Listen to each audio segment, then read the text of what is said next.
Good morning, everyone. We're going to go ahead and get started. So in case we have some people that straggle in a little bit because of parking, we'll just continue on with them. So what we're going to do this morning, we're going to say the pledge. I'm going to swear people in, and then I'll go over some basics of the election and voting opportunities, some other just small things that we're going to go over, and then I'll turn it over to Ross with HARP. So with that being said, everybody that is able, please stand. We'll say the pledge. And then just remain standing after the pledge, and I'll swear everybody in so you don't have to get up twice. I pledge allegiance to the flag of the United States of America and to the republic for which it stands, one nation, under God, indivisible, with liberty and justice for all. All right, so if everybody just remains standing, raise your right hand. Do you solemnly swear that you will support the Constitution of the United States and the Constitution of the Commonwealth, and be faithful and true to the Commonwealth of Kentucky, so long as you continue thereof, and that you will faithfully execute to the best of your ability the office of Precinct Election Officer, according to law, and do you further solemnly swear that since the adoption of the present Constitution, you, being a citizen of the state, have not fought a duel with deadly weapons within the state nor out of it, nor have you sent or accepted a challenge to fight a duel with deadly weapons, nor have you acted as a second in carrying a challenge or aided or assisted in any persons thus offending, so help you God. All right, thank you. You guys can have a seat. You won't have to get back up again until it's time to go. All right, just a couple of quick housekeeping. If you have a cell phone, just please be sure you put it on silent or vibrate. If you need to take a call, just step out. We are recording this for future training purposes, and then to also share with a few of our sister counties so they can use it as well as training. Again, if you did not sign in, please be sure you sign in. That is how you get your training credit. Somebody's finding their phone. God. David Thompson, how did I know that would be you? And then just grab your training materials. So most of you are pretty familiar faces. We do have some new people in the room. So those that do not know me, I am Amy Alvey. I'm your county clerk. I've been your clerk for a little over 2 years, and this will be my 5th election that I have administrated.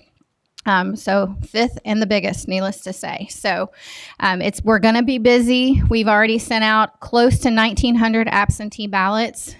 So those that are working early voting, it's not going to be like it was in May. We are going to be busy. And the same thing for Election Day. You're going to be extremely busy. We are really, really pushing early voting to try and keep the lines down as much as we can during Election Day.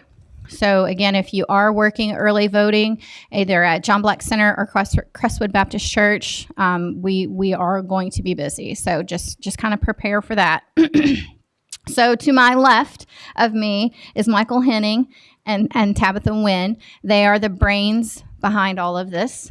They are the ones that do all the paperwork of getting everyone registered to vote, updating their registration.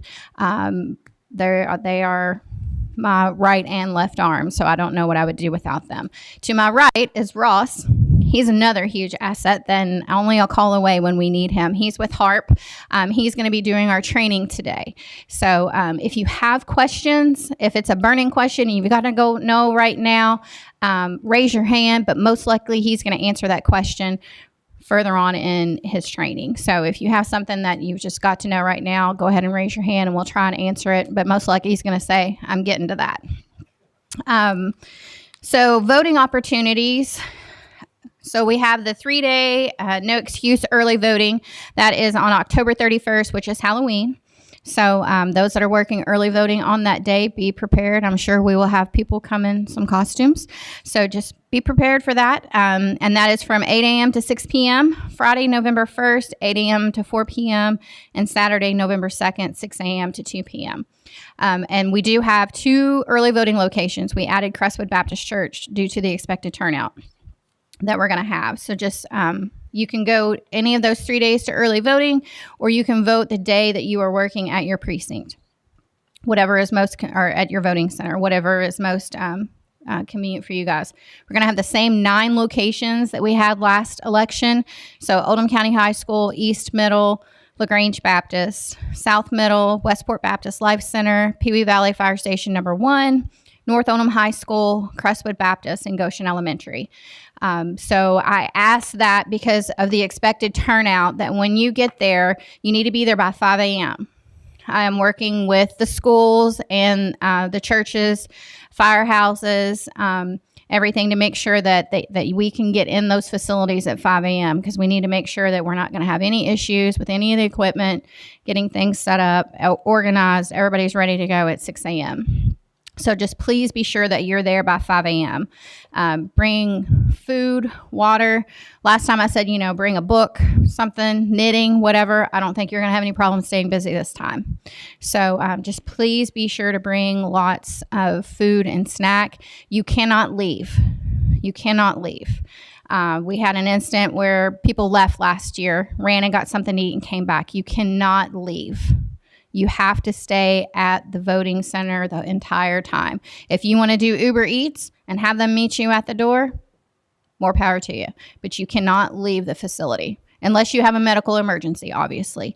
Then all you have to do is call us and we'll take care of the rest of it. But you cannot leave and come back.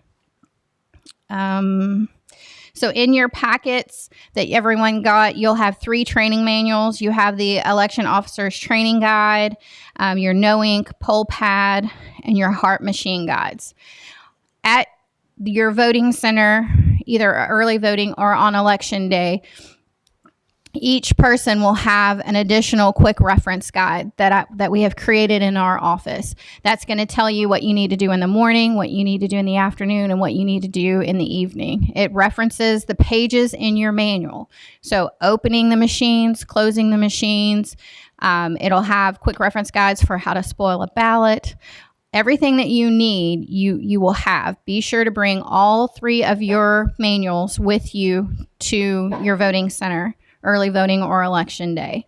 The forms that be at your tables, there's examples of how to complete those step-by-step directions that are attached to the form. Please be sure that you complete those forms. And again, if you follow your quick reference guide, it's going to tell you in the morning, fill out the top part, see example, and the example's attached to that form. In the evening, it's going to tell you to complete the form. Follow the directions. Everything, I have examples of every form that you need to complete in your quick reference guides or attached to the actual form. So as long as you follow those, everything should go well. There will be a staff liaison, just like we have had in the past. That is your go-to person. If you have an issue, you go to them. They will call us in the office. That way we have one point of contact at each location. We will again have the sheriff's department will be there at the larger locations, north, south, and OC, I believe. He's going to try and have 2, especially at the end of the evening to make sure that we can, if we need crowd control issues or anything of that nature, and make sure that at 6 o'clock when the election sheriff stands behind that last person in line, if there is a line, that there's no issues of people saying, we didn't let me vote. So we will have police protection there. If you see something that just doesn't seem right, anything that gives you a bad feeling, you need to let your liaison know, and they will reach out to the sheriff's deputy that is there. It's a crazy world we live in today. Don't want to scare anybody, but just keep your eyes and ears open. And like I said, if it doesn't look right, it's probably not right and needs to be addressed. We've only had, since I've been clerk, only one person's been arrested for being drunk at the polling location. I don't anticipate that, but this time, hopefully. But people are very vocal, and Ross is going to talk a lot about electioneering as well. So everybody gets a name tag. You'll have your checkoff sheets, quick reference guides. We've had multiple suggestions. Miss Mattingly, are you in here? So Miss Mattingly had a little box 2 elections ago, and everybody was like, "Oh, that would be the best thing to put your ballot receipts in." So I have enough for everyone to have one of these at your location. If you want to put your ballot receipts in there, if you're a clerk, that once you mark through it, put it in there. Once it gets full, put them in your envelope. You can use it. You don't have to use it, but they'll be available. Last election, there was a suggestion that a way to be able to tell the voter that you can take them, that you're ready to help them, rather than raising your hand. A lot of people, think you're waving at somebody. So there was a suggestion if you had flags. So if you want to use it and you're ready for the next clerk, you can grab a flag out of the cage, raise your hand so they know that you're ready for the next one. So there'll be enough in each cage for each clerk to have that as well. Yeah, these are sharp, David Thompson. These are sharp. I counted all the stars on these and the stripes. We were so slow. Small story, side story. Last election, I get a text message, and he was like, do you know there's too many stars on the flag? I'm like, what are you talking about? And I'm like, it's a slow day at the polls when you have enough time to count the stars on the printed off flag. So all of those have been updated. I have counted every star and every stripe. So it's a legit flag this time.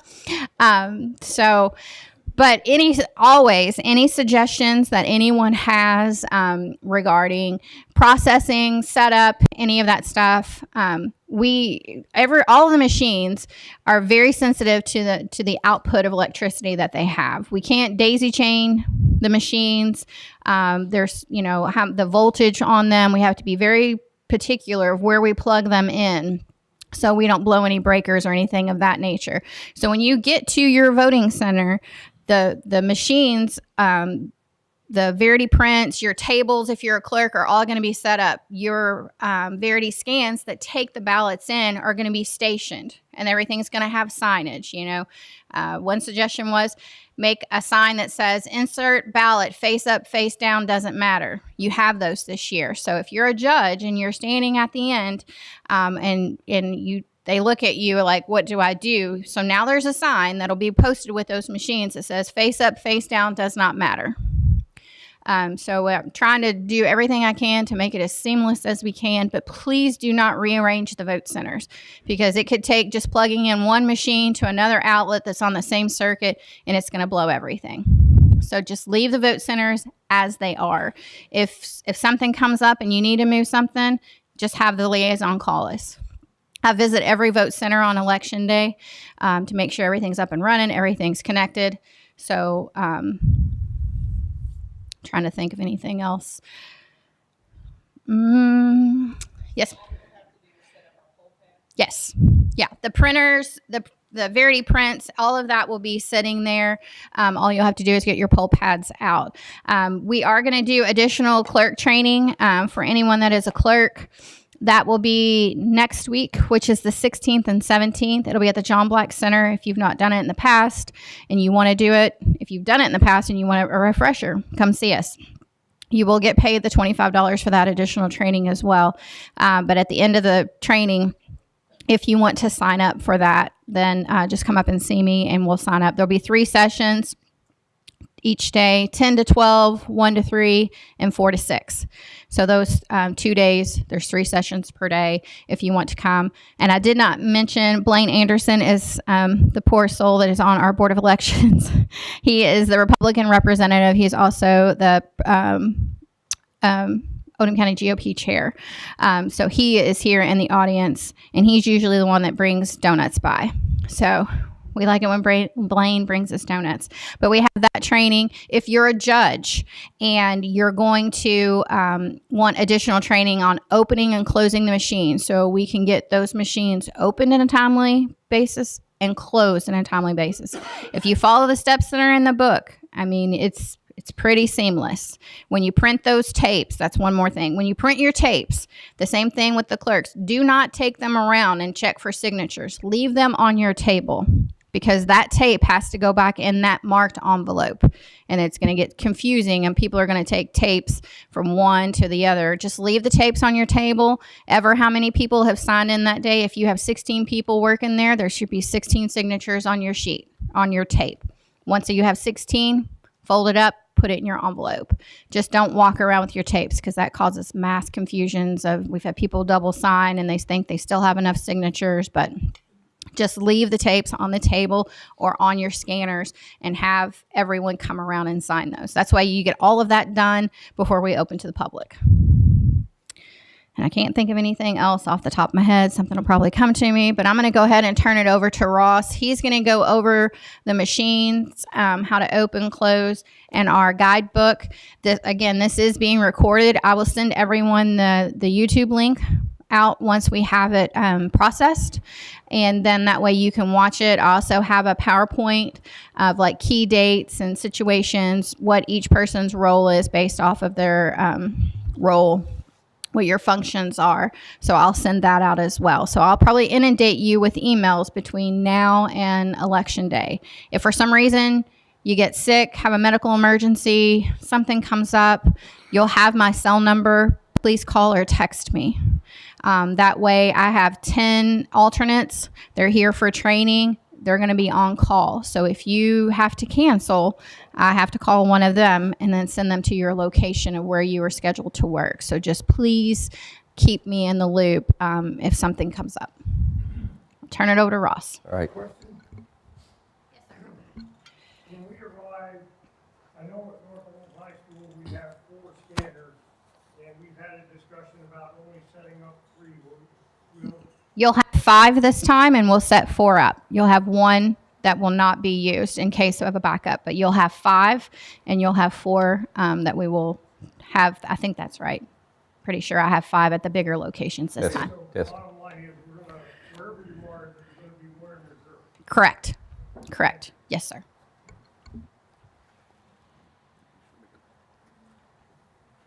Can everyone hear me? Okay. All right. Folks, we got a lot of stuff to cover. If you guys will read this book, bring it back with you on election day, I'm going to go through and give you the pages that are most important for you. Highlight them, put a star or something by it, make sure you're reading them. I will go through a little bit with you. I want to start in this book, State Hand Guide, on page 14. And this only applies to people that are working early voting. This is referring to presidential-only ballots. Each location is going to have a pad of 25 presidential-only ballots sent out that are working early voting, because presidential ballots are only allowed to be used for absentee mail, 6-day excused and 3-day unexcused walk-in voting, early voting. Okay, so if you're working at 3-day early voting, be aware that you could have this. I'll explain what a presidential-only ballot is. It's simply if somebody moves from your county to another state while the books are closed and they can't get registered in that state, they are allowed to come back to this county and vote a presidential-only ballot. The catch here is it's up to the voter to let you know that they moved and they're only voting presidential only. All right? So that's the catch. We don't anticipate a lot of this. There have been a few in the past, but this is the first presidential election that the state board has requested that we make sure we get presidential only out to every location, okay? And again, it's up to the voter to let you as a poll worker know. If they do, there is a form, an SBE 44P form that must be signed by that voter. And then as you're checking them in, there will be a button on your electronic poll pad that you press presidential only. It will change the ballot style in the poll pad when the receipt prints to presidential only. So you know that you're handing out a presidential only ballot, okay? Yes? Is there a way that we would know that this person? No.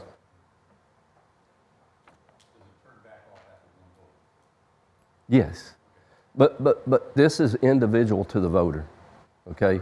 This is individual to the voter. So as you check somebody in, you have to select presidential only, okay? It won't be engaged for the next voter, okay? Everybody heard those questions, right? Okay. Page 18 and 19 in the book, you guys are filling out the SBE 79 form. This is going to apply to everybody. How many people have worked the polls before? You're familiar with the verification forms that are on our equipment, right? The yellow forms that you have to go through, initial off on, and check and validate all the seal numbers.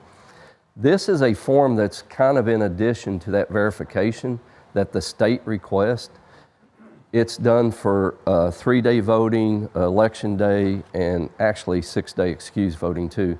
But all they're wanting is for you to record the lifetime counter numbers. They're wanting to see what the numbers are from one day to the other, and the seal number, specifically what we call the protective seal for the drives, the V drives that are in the machine, the red seals. Those should not be broken off. So if you're working early voting and you have Thursday, Friday, Saturday, those should stay the same. The only thing that's going to change is your lifetime counter numbers, okay? So that's what this form is, and I just want to make you aware this does have to be filled out because she's required to turn it into the state. Page 23 in your book. Please read this, make a star. This is important because this is the persons that are allowed in the voting room. Obviously, it's you guys as election officers. Local authority, the County Board of Election, is allowed in there. News media can come in. They can conduct interviews. They can't film anyone in the act of voting, but they're allowed in. Typically, if that is to occur, they're going to contact the clerk's office first to let them know they're coming out. I suggest if anybody from the news, radio, any of that shows up, if they haven't said anything to her, just make a friendly phone call and say, hey, we got the news out here, all right? Page 28. Obviously, this is your posters and notices, your cones, your flags, all this that has to be set up. We typically ask sheriffs of the location to set these up. You have poster boards or totem poles with all this information on it. Make sure those are displayed at every voting location. It's very important. And all your flags and your disabled voter signs and cones outside for the disabled voters. Page 31. This is a list of the identification of voters. There are 11 different types of identification. What's the number one identification we use today? Driver's license. Not everyone has a driver's license. Not everyone remembers to bring identification with them, okay? Please do not, make sure we're not turning voters away unless they have an opportunity to vote first. If they have some form of identification with them on this list, this goes all the way from the top 5 are photo IDs with names on them, starting with 6 down to 11. Those are a little different. 6 is a social security card. Somebody could present that to you. It has their name on it. Prior to being able to be set up on the poll pad and sign in, SBE 71 form has to be filled out. So that form has to be filled out. Anytime you're having forms filled out with voters, I ask that the sheriff steps them out of line, take them over to a separate table, get them filled out, and then bring them back to the front of the line and process the voter and let them go on. Be aware they can use a debit card, a credit card, electronic, those EBT cards, which are called aid cards. Personal acquaintance or known. If they have no form of identification and they know you as an election official and they ask for you to vouch for them, you can. It's up to you if you want to. But there's a form, SBE 72 form, that has to be filled out by you as an election officer saying you're vouching for that voter. Samples of these forms are on the very next page.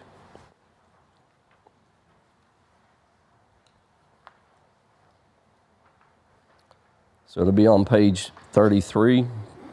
Or 32, I'm sorry. On page 33, down at the bottom, you'll see an authorization to vote. These are exceptions.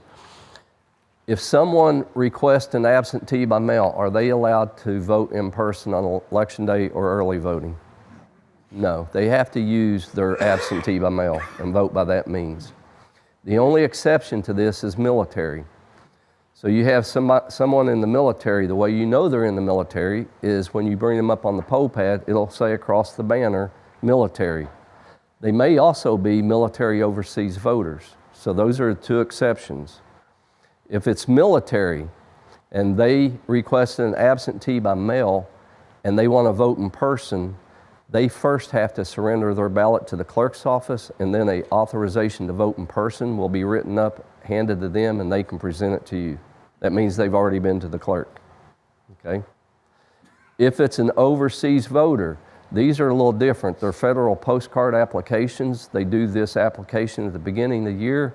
Then we automatically send out an absentee ballot to that person at their location in the primary, the general. These people are on deployment, so they could be deployed from one location to another, or maybe they're off deployment back home and they're wanting to vote in person. We are going to let them vote, because the chances of them receiving that application or that absentee ballot in mail is pretty slim if they're back home, right? So we will let them vote. Are there any questions on any of that? All right, if you'll turn to page 35 with me. At the very top, it says voter name is different from the name on the e-poll book. So if you're working the poll pad and you're a clerk, we ask 3 questions to voters when we check them in. When their information pops up on the poll pad, what is it? Have them confirm their name, their address, and their date of birth. People's names can change, right?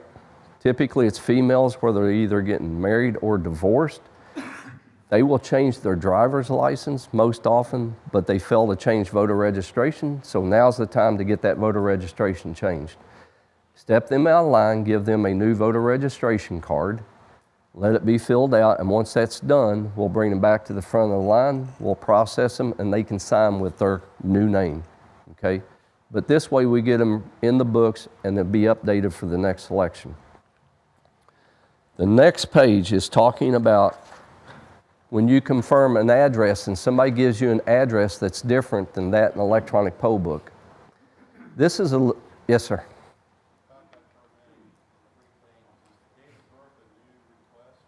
No, and I'll explain that to you. The date of birth, it's name and address, but date of birth, there's sometimes in the poll pad there are father, son, right? And the best way to handle that is if you're asking for date of birth, because if it doesn't know and they're identical names, it could pop up 2 names and you're going to have to select. What confirms that? Date of birth, right? That way you're not processing the wrong voter. All right, back to the address change. If somebody confirms a new address to you that's different than what's in the electronic poll book, this is a little bit more involved, isn't it? The voter has to be stepped out of line. They have to fill out a new voter registration card. They have to fill out an oath of voter form. But first and foremost, you have to call the clerk's office and find out that new address, what precinct code that voter's new address is in. Write it down. After the paperwork's filled out and you have that new precinct code, then you as a clerk will have to go into the electronic poll pad and do what's called a supplemental change for that voter. And basically what you're changing is their address. You're going to do a clear form on that and put in the new street name, street, whatever address or whatever that is, the zip code. It's going to ask for the city, state, and all that.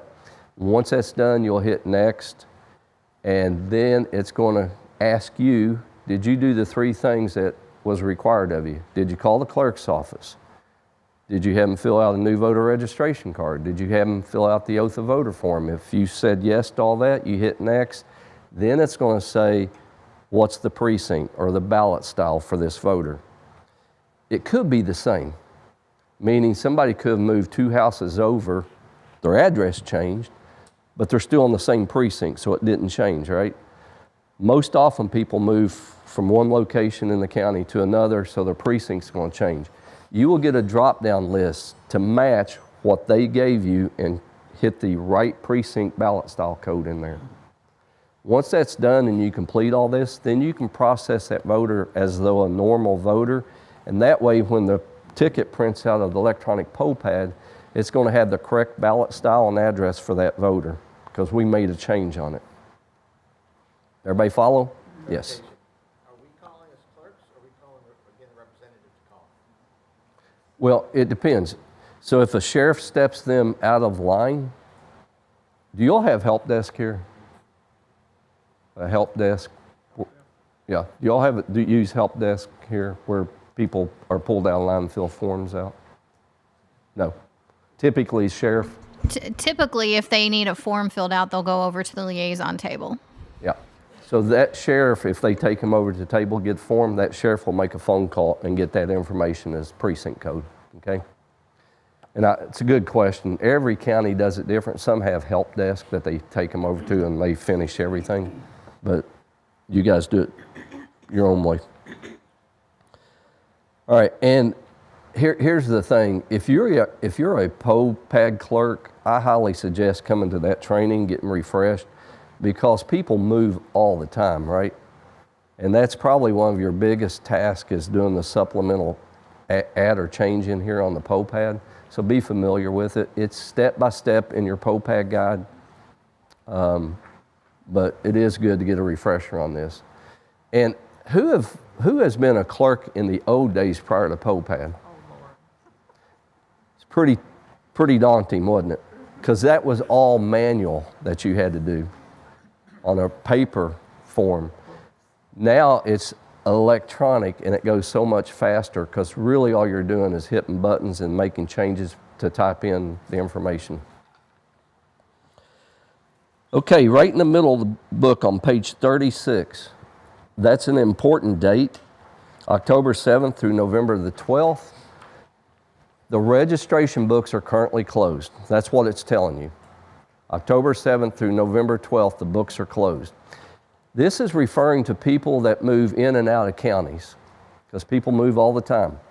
So if somebody's standing in front of you thinking they're registered to vote and can get processed, but you can't find them in the book, and we've identified they're in another county, simply ask that voter, when did you move to this county? If they moved while the books were closed, October 7th through the November 12th, they are allowed to go back to their old county of residence and vote one time and one time only. If they moved to this county prior to October the 7th when the books were open, they had time to get registered, they failed to do so, they're not allowed to vote in this county and they're not allowed to go back to their old county and vote. All right, guess who gets to tell them that information? They're not happy, are they? So, if you keep this book with you and handy, you can let them read this, all right? Because this is how it works. And a lot of times they just don't understand, right? If you have people that are rude or get rowdy or just don't like your answer, have the sheriff step them out of line.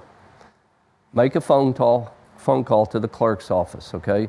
County Board of Election is in session all day during elections, even through early voting. That's what they're there for. They can talk to that voter and explain to them if you can't get through to them, okay? Any questions? All right, and if you notice, there are samples when I'm going over this. On page 35, sample of your voter registration application. Page 37 is a sample of the oath of voter. Do you have any challengers? No. I'm going to cover that just a little bit. On page 38 and 39, this is talking about challengers. Right now you have none, but they do have till October the 16th to become a challenger. In order to be a challenger, you have to go through a class like this, or she'll have taken through a class, and then they actually will, if they do end up having challengers and they go through the class, they will be presented credentials from the clerk's office, they have to present credentials to you as election official. I highly encourage you, if somebody does show up and presents you credentials, make a phone call to the clerk's office, say, we have a challenger here. What I want you to be aware of as the do's and don'ts of challengers, okay? That's what's on these pages. The biggest thing people don't understand is if you have a certified challenger, they are allowed to come and go as they please inside your voting location. They're allowed to make phone calls in and out of the voting location. The thing that makes you nervous is they're allowed to stand over you if you're a poll clerk and look at who's being checked in. Because usually what they're looking for, it's a political in nature. They have a list of voters and they're trying to see if they showed up to vote or not. The neat thing about this, back in the old days when this was precinct by precinct based, it was a lot easier to send a challenger out because they had a list of who was registered in that precinct. Now that voters can go to any location, it's hard for challengers to know where they're going to end up, right? So now if they're out there, they're just kind of watching to see how many Democrats, how many Republicans are out voting. So they make phone calls out and get political people making phone calls, say, hey, get out and vote. All right. You may end up with some, but it's starting to get less and less, so just be aware of that. Page 40. It's talking about electioneering. How many feet from the entrance of your polling location? No campaigning, no electioneering? 100 feet. That doesn't include private property. So if you had a home 50 feet from the entrance of your polling location, they can have as many campaign signs in their yard as they want. We can't do anything about it. All right? We're talking about a 100-foot radius around the entrance of your polling location. So if a car was to pull inside that 100-foot boundary, a voter, they're allowed to have a bumper sticker with a campaign slogan on it. But that's as large as it can be. It can't be a big magnet on the side of the door. Can't be a pickup truck with a big billboard in it. You guys know what I'm talking about, right? How do you guys know things are going on outside when you're inside working? Voters come in and complain, right? Who addresses this with voters if they're in violation of a campaign? The sheriff. And then you have to talk to the voter, get their name, describe it, write it up in what? SBE 53 Sheriff's Report. So any violations, sheriffs, you're in charge of that. You keep chaos down, make sure you're writing everything up in the sheriff's report. Even if you think it's insignificant, write it up. Because sometimes insignificant things end up getting back to her, and if she's unaware of it and she goes before the grand jury after the election, they bring it up and she doesn't know about it, that's how she finds out, okay? Clothing. Are voters allowed to wear anything in that has campaign stuff on it? Yes, they are. Voters can. Voters. You guys, as election officials, are not allowed to wear anything that has campaign-related stuff on it. I'm talking caps, pins, shirts, anything that has party information on it. You guys cannot have bumper stickers on your cars parked inside the 100-foot boundary that has campaign.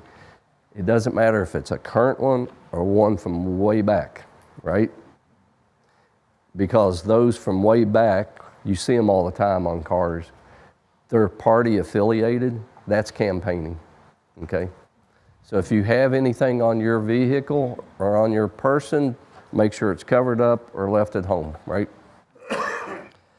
One more thing about electioneering. Throughout the day, you have all of these booths that are set up for people to go mark their ballot on, right? Make sure you canvass those areas throughout the day and check them. People tend to leave stuff behind. That could be a pin, a button, a pamphlet that's campaign related. So make sure you're not doing that. She had talked to you earlier about possibly bringing material for you to read. You're not going to have time to read. Please don't bring newspapers in. How many people read newspapers anymore? There you go. Most of it's digital, right? But newspapers tend to have campaign ads in them, and if you're sitting there with a newspaper and it's got a campaign to it, you're in violation, okay? So don't do that. Exit polling. is allowed in the state of Kentucky. It means just what it says. Somebody can be stationed right outside the entrance of your polling location, conducting interviews with voters after the voter has already voted. They're not allowed to do it when they're coming in. They can't obstruct the flow of traffic either. They can't stand in the middle stopping people. It has to be off to the side, but it's right by the entrance, okay? Prohibition against checkoff lists. The only person allowed to keep a checkoff list is a certified challenger. Right now you have none. We've talked about that. This is kind of referring to you guys. You can't keep a checkoff list. And what I mean is if you're working at your location and you have friends, family, neighbors that come down to vote at your location normally, you notice they haven't shown up. If you were to pick the phone up and make a call out to them, say you need to get down and vote, you're in violation of a checkoff list, okay? So please do not do that. Encourage your friends, family, neighbors to vote early. And I say that, our numbers are what, 20, 25%? We really thought it would get up to like other states with early voting to the 49, 50, 51%. Think about this. If you guys encourage people to vote early because it's going to be a heavy turnout. They're projecting right now 70, 75%. If you think about that, if nobody's voting early, that's going to show up on election day. Yeah. To make your jobs easier, encourage people to get out and vote early. So if you're working early voting, they get the heavy stuff, right? I have heard more people say, I'm not early voting, it's cheating. What do you say to people? You know? That's your opinion. Yeah. It's their opinion.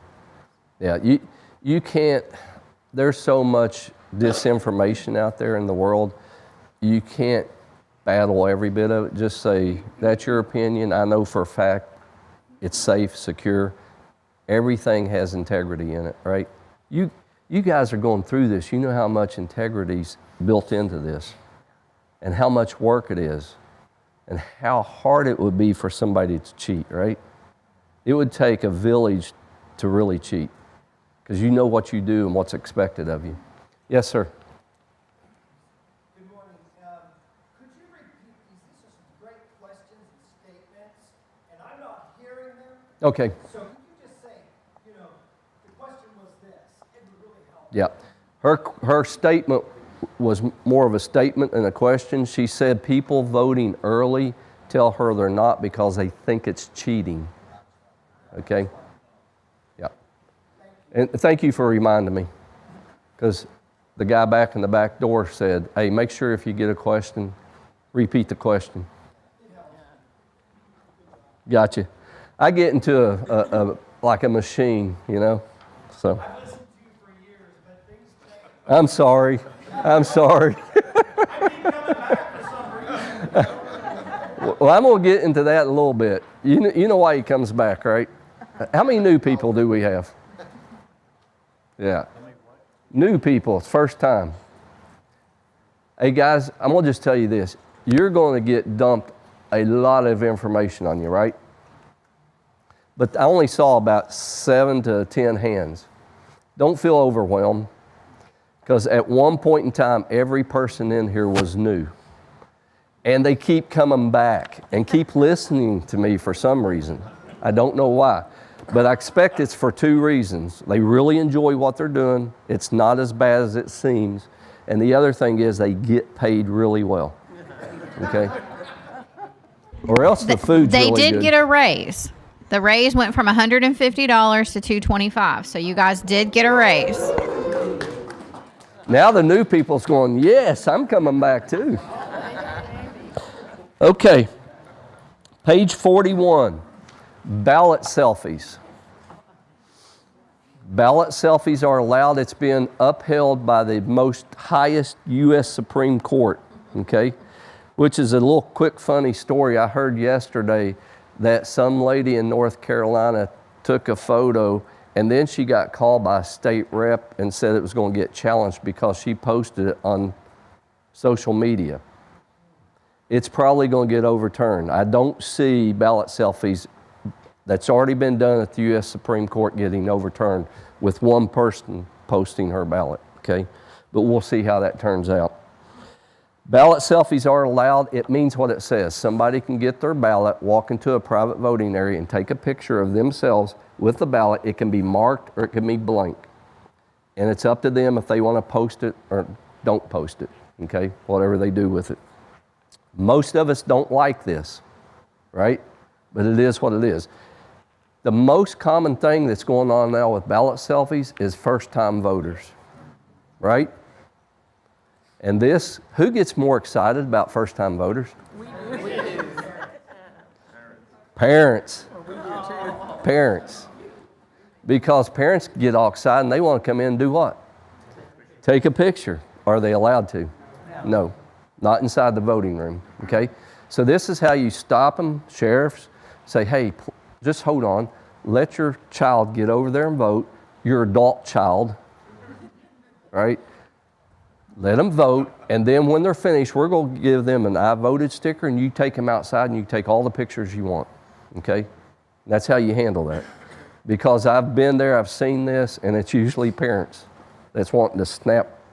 So think of this, nobody else in that voting room is allowed to take a picture of anyone else in that voting room. That includes news media. If they're in there, they can conduct interviews. They can film processes, but they can't film somebody in the act of voting. All right, that's a violation. Yes. Just a question, so the poll pad area, at least where I work, is separate from the voting area? And parents often want to take a picture of their child checking in? Is that okay? That's okay out front, because I know how you're all set up. You're way. His question was, poll pad area is set way aside from the voting area.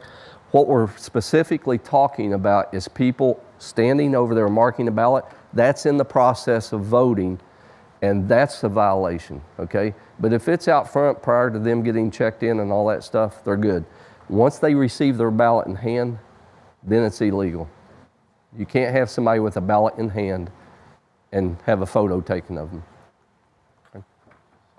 Good question. Everybody heard that, right? Okay. Page 42 is talking about write-in ballots. I'm going to cover that in just a little bit when I get into the machine training because it's very important for you guys. And I promise I'll get to it. Yes, sir. Son votes here, mama votes here. I stopped it one year, but they can go there, just speak and do it. And if it happens, what recourse do we have? So his question was, son's here, mother's here right beside him, okay? And what happened? And we don't always maybe see it, or it's already done before we can stop it. What happened? What was the issue? Mama took a picture of A picture, okay. of her son, and she was right beside him. Okay. It already happened. Okay, so you witnessed this, right? Were you a sheriff? No, Judge? Somebody needs to write this up in the sheriff's report, okay? He said mama took a picture of son while he was standing there voting. That's illegal, okay, for anybody. And what else is illegal? I'm going to just go ahead and jump into this since you said this. How many times do you get husband and wife that go over to the same area and start voting, and then they're talking to each other out loud, who you're voting for and all that? You know that's illegal too, right? I know it's hard because I know how you guys are set up with voting tables to try and separate these people and get them going different places, which is the best way to handle it. That worked back in the precinct days. It's hard to do with vote centers now because you got masses of people coming in and they're going over and they're going to the same area if they're related, right? But somebody, if you're a judge, needs to be going around, and even sheriffs, making sure there's no violations like that going on. And it's okay to say, hey, you guys aren't allowed to talk back and forth about candidates or who you're voting for. All right? Yes? So if it happens, and it happens fast, you can't stop it, do you ask the person to delete that picture on their phone? No, you don't have the right to do that. Up to the sheriff. Yeah, write it up in the sheriff's report. And here's what I would always do. Talk to the person, get your name, say, I have to write this up because it's a violation, so the next time they come in, they're more apt, and then they're going to go out and tell people what happened, and then the word spreads. We can't do that, right? most people do things that they're not aware of, all right? The name of the picture taker. Right. When you tell them to stop, what if they say, not going to, how do I know their name, or, have you? Ask the name. I'm not gonna tell you. They may not, but that's fine. You can still write it up. Here's the thing, when those situations happen, and then it gets controversial, a lot of times you won't realize that that's important. That's when she finds out, because somebody else is going to call her and complain and let her know. I've been in your office before. How many phone calls do you get about stuff that's going on that you probably didn't even know she knew about?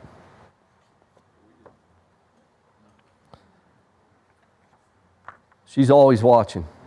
All right, page 44.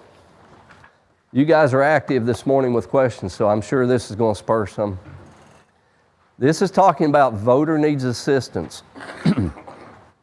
When a voter needs assistance, that's meaning they're unable to put pen to paper for whatever reason and mark a ballot by themselves. They either have brought someone with them to assist them in voting. If they have no one, two judges should assist them. It doesn't always have to be two judges. What it has to be is parity, a Republican and a Democrat, okay? So I need two people assisting the voter, but typically it's two judges. Before anyone assists a voter and that voter's requested assistance, a voter assistance form, page 44, has to be filled out every single time. The only three categories that a voter can be assisted is they're either blind, they're physically disabled, or they have the inability to read English. Physical disability goes into a wide spectrum, okay? Whether it's mental or it's physical, for whatever reason. Down at the bottom of that form, there's a application for permanent assistance. If someone has already filled this out prior to this election and they've been granted permanent assistance by the County Board of Election, when you bring them up on the poll pad, there's a banner that says permanent assistance. You know they've already done this. Question for you. If they've already been deemed permanent assistance, they're asking for assistance, they have someone, or they don't, somebody's going to assist them, does the form have to be filled out? Yes, every single time. That voter's relieved of filling the form out. You guys have to get it filled out, but what we're looking for is the signature of the person assisting that they brought with them or the two judges, because that can change every single time, okay?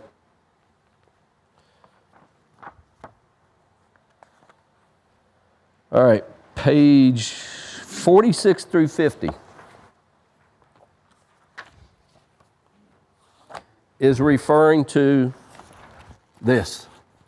Every time we have federal races on the ballot, which we do, you have provisional ballots, okay? This bag has a seal and a tag on it. The tag says, "Stop, do not break seal without county clerk's permission." You've been a clerk for 2 years? How many of you handed out?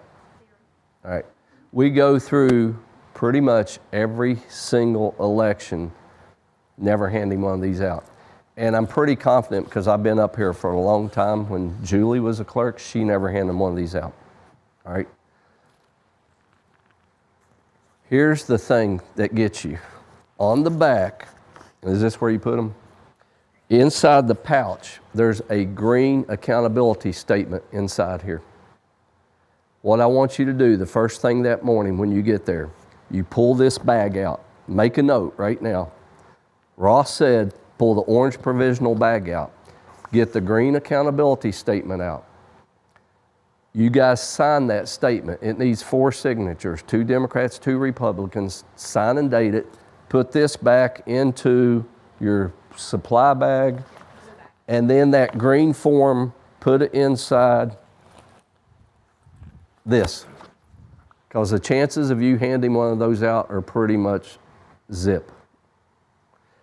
Here's what happens. Every single form I've talked about has to be signed and dated by an election official. Guess what happens if you guys fail to do it and you turn it in, you get a phone call, you have to come back in and sign them. Has anybody ever had to do that?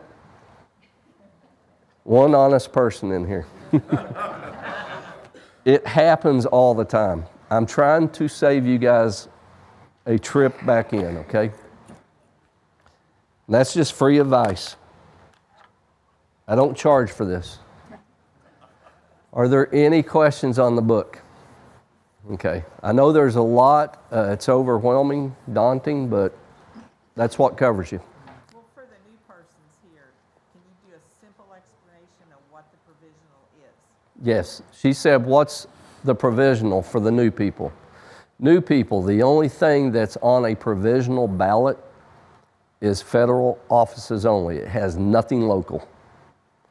You guys realize how much stuff's on your ballots this time?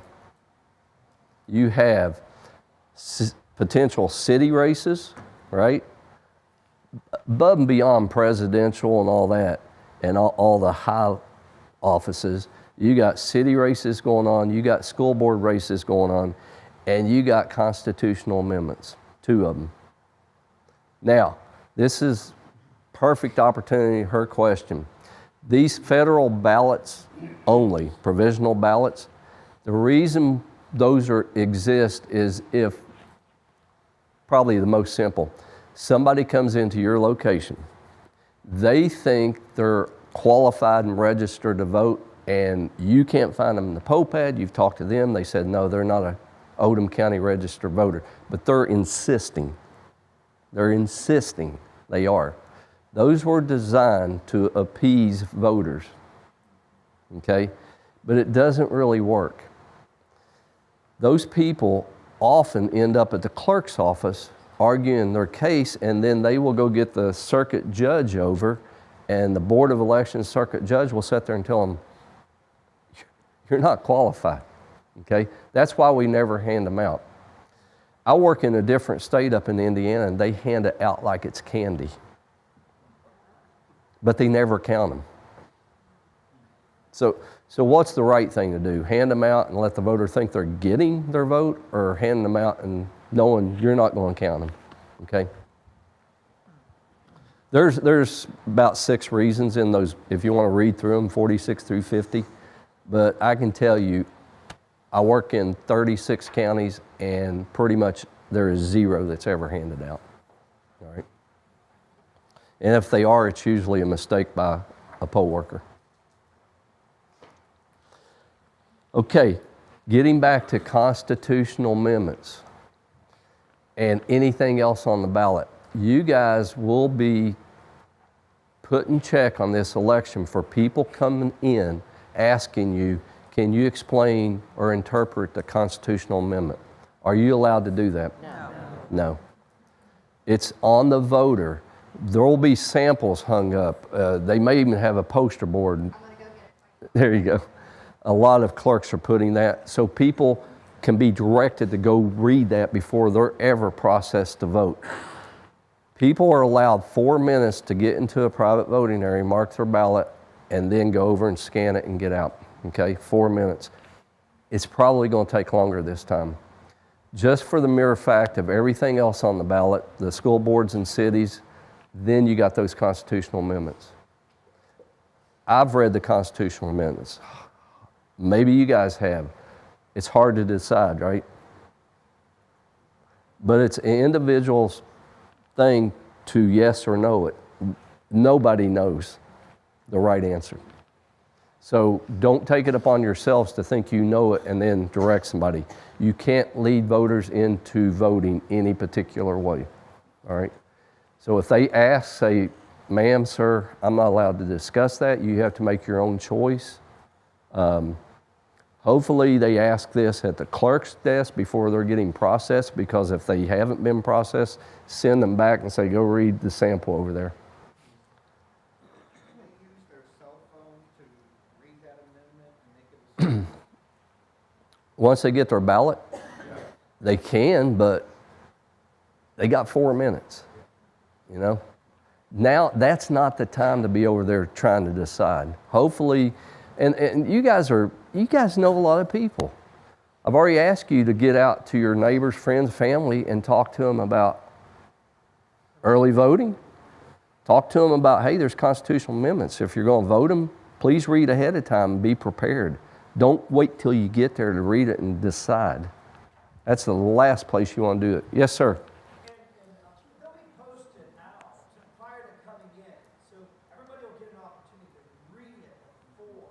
Yeah. I've had people just ask me that. A lot of these amendments if they're posted before, so you can read it. Yeah. And she went to get, I think she created something, right? That's going to be helpful for every location. She's going to bring it up and show you. But most clerks are designing these big ones. But all they're doing is reading it. It's not saying, here's what it really means, okay? Because they are confusing. Yes, sir.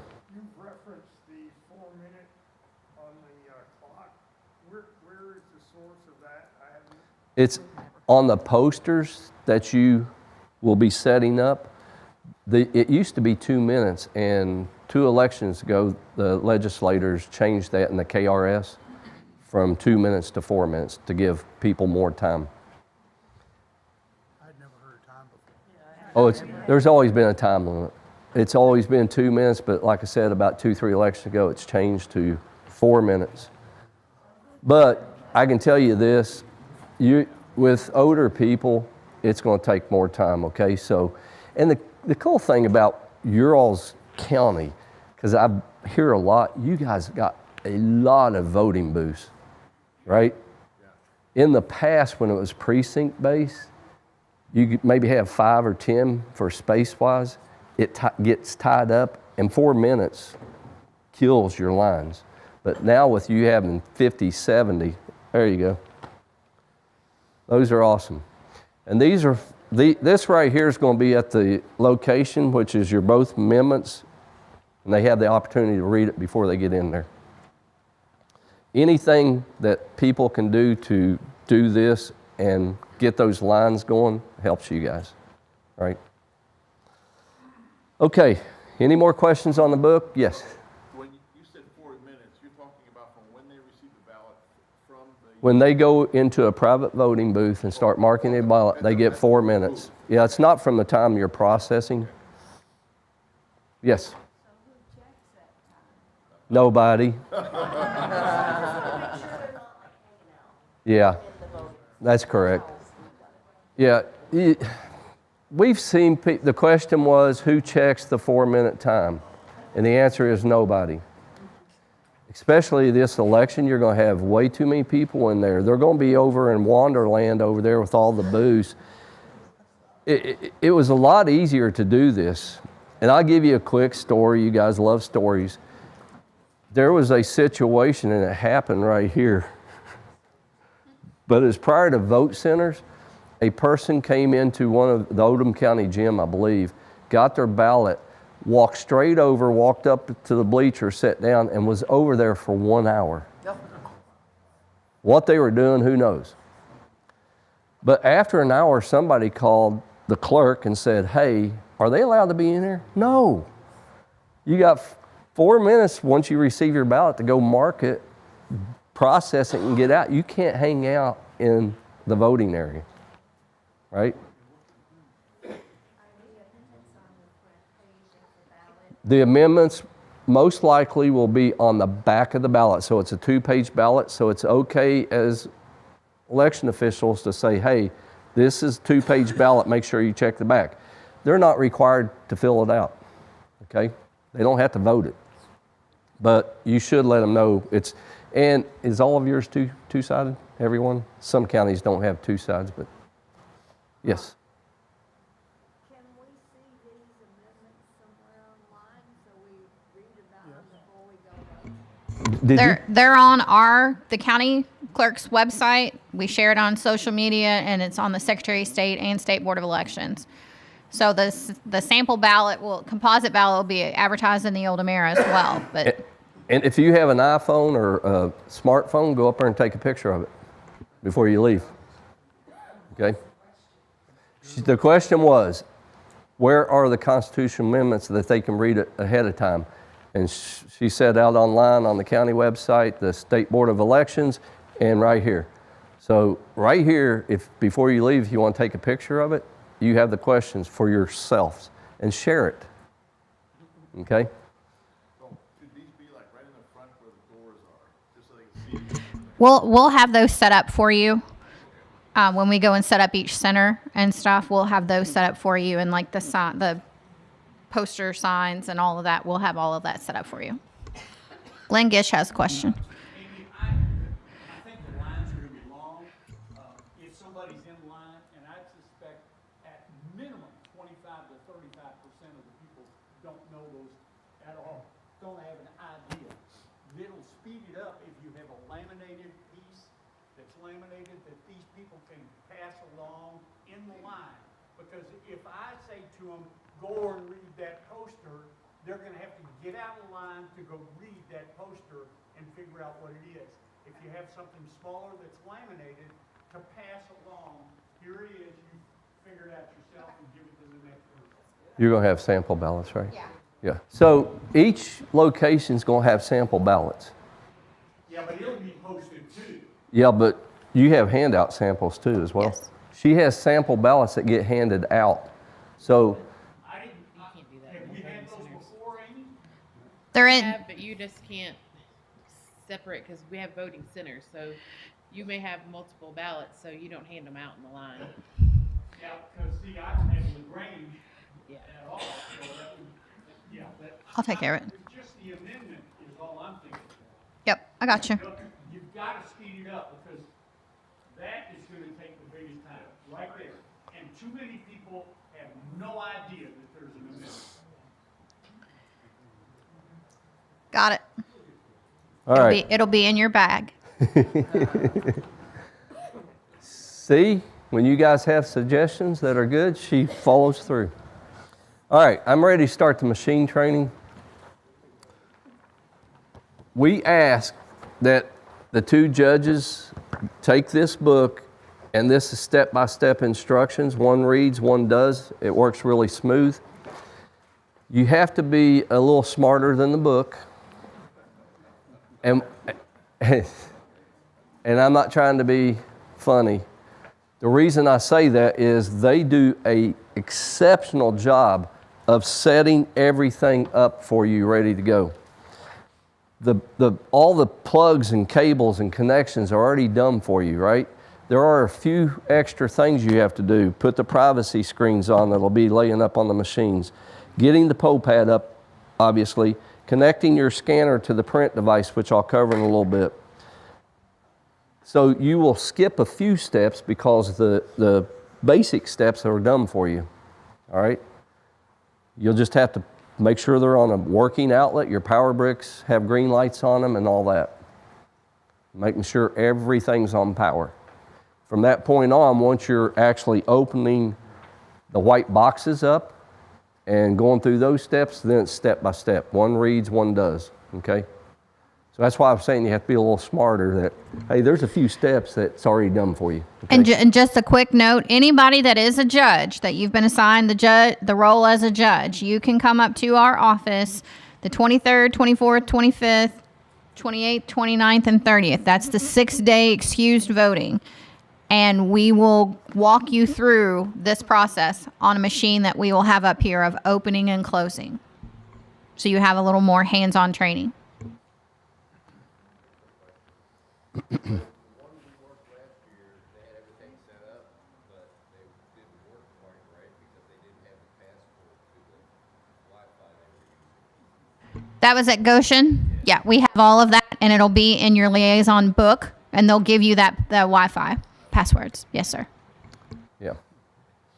Okay, I'm going to start with the, oh, I'm sorry. Do you know what steps will be done that we can go past? You want to know what steps are done? So if you will turn to page 1 in your book.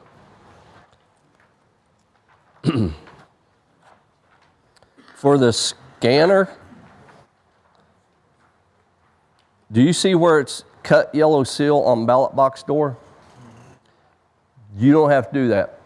There is no yellow seal. There's nothing inside your tubs. You're going to start with the blue seal already on the tub, all right? So every machine's already going to have a blue seal on it.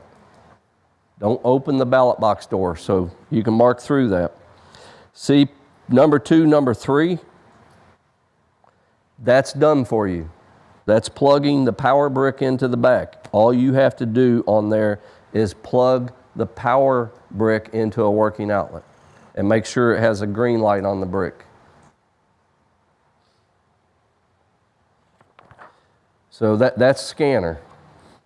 I'll take you to the next page when we get to the next machine, all right? So now we're at the point in this book where on number 4 it says using the green key, because we've already plugged the power into a working outlet back here. The green key, this is more for the new people. We use color-coded keys. There's 3 different locks. Green key, green dots. Red key, red dots. Yellow key, yellow dot, okay? In that bag they pull out. Where the keys are located. Yeah, I'm sorry. I got out of sequence.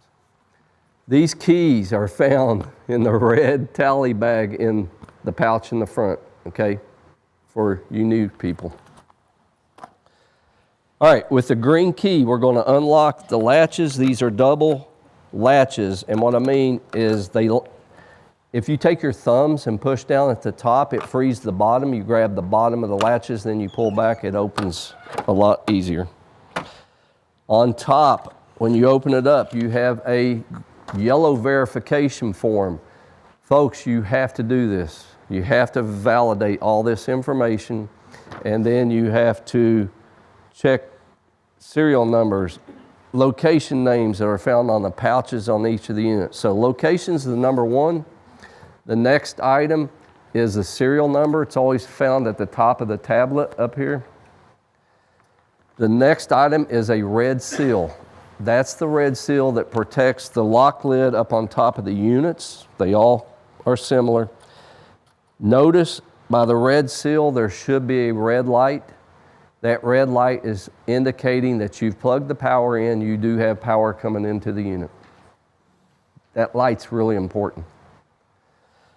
The next item will be an NA for yellow seal number. It's going to be on the form, not available.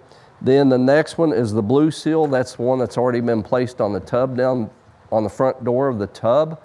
When I say seals, there are serial numbers on each seal. You read it off and one of you check it. The next item is the black seal or the tub seal that's located on the back of the scanner.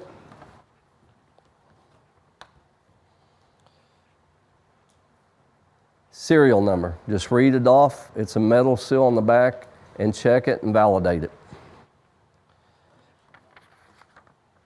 The last item of seals is on top of there, you have a loose green seal. That's a case handle seal, which I'll explain a little bit when we go through closing and when we're finished setting the machine up. Last item on this is lifetime counter number. You can't validate this till the machine's up and running, all right? So set this to the side for now. To get the machine up and running, there's a blue lever. You raise the blue lever with your yellow key. You unlock the tablet. You bring it forward, put it into the cradle, press down lightly. That red light I talked about changes to green. Now you got power coming into the tablet. You lay it back, lock it into place. And on the back of this unit, on the back, there's a red button. It's your power button. You click it, and this boots up. And you won't do anything with this machine again until you see print 0 tape across. This takes how long to boot up? 5 minutes. And it's by clock, 5 minutes. Painfully slow.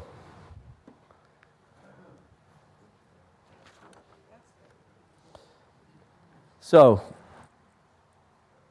I'm going to move over to the print-on-demand device for a reason, because through my illustrations, I'm going to be using this first. Then I'm going to have to boot this one up later because it's sharing a printer. So I'm going to tell you this, anytime you're hooking a printer up to either one of these devices, make sure your printer is turned on first. Because if you try to turn this on after this device is up, this will not recognize that. It only recognizes it if the printer's already on. If you fail to do that, how do you fix it? You turn this off, and then you turn it back on. How long does that take? 5 minutes. So make sure this is turned on first. So we're on the P in the back of the book, right? The print. So if you go to the print section, on page 20, steps 1 through 6 is already done for you. Right? Where we're starting is on page 21, where it says, use the green key.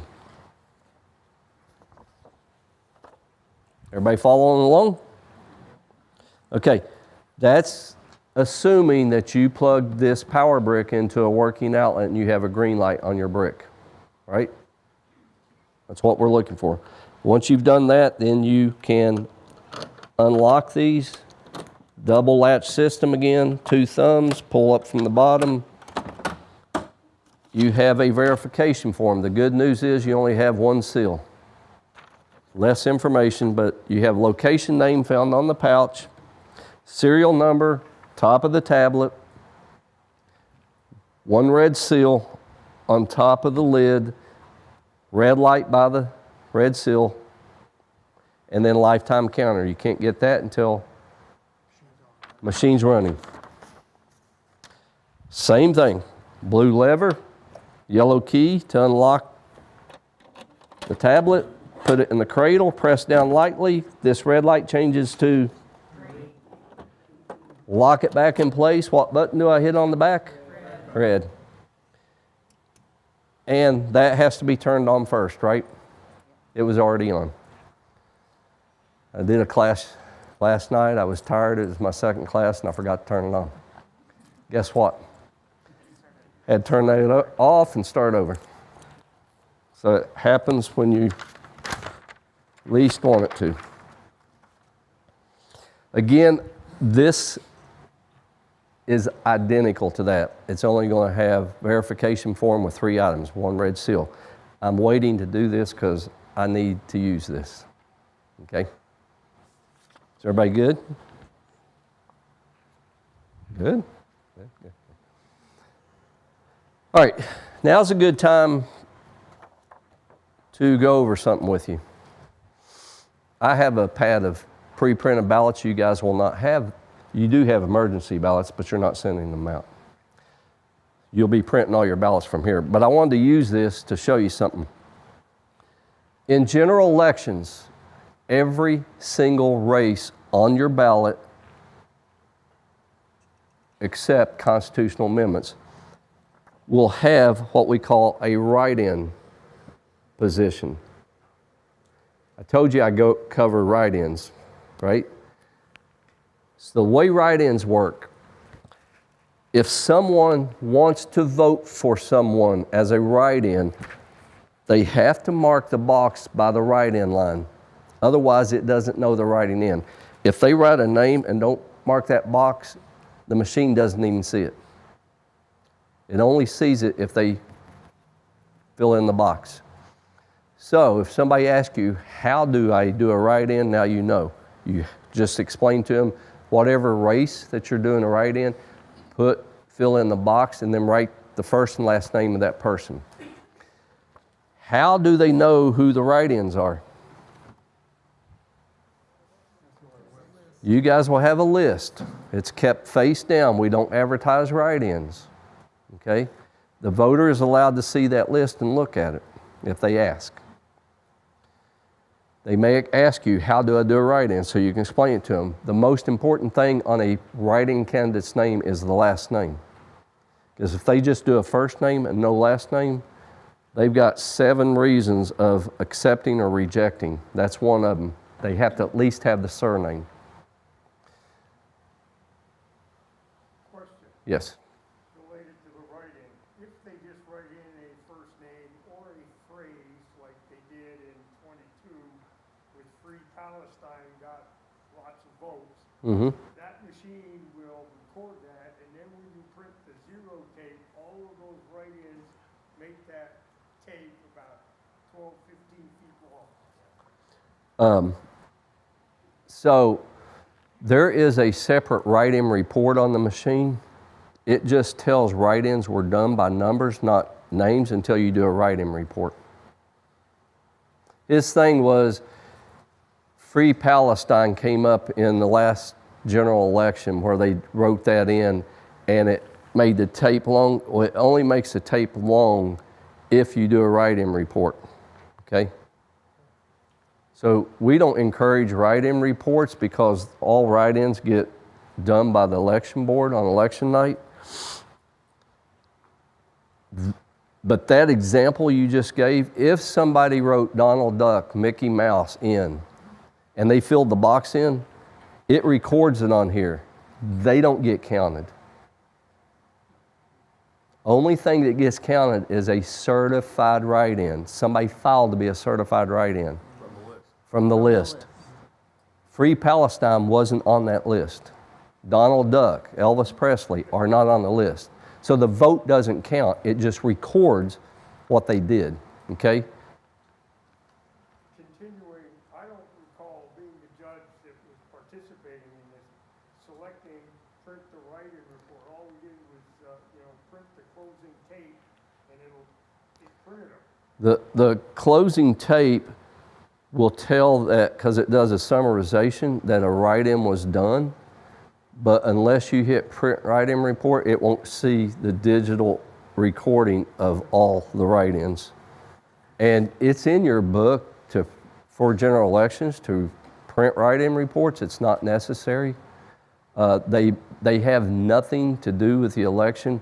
They're only counted by the County Board of Election because they get a digital image of all this, and they're the ones that say yay or nay, whether they're certified and they meet the requirements or not.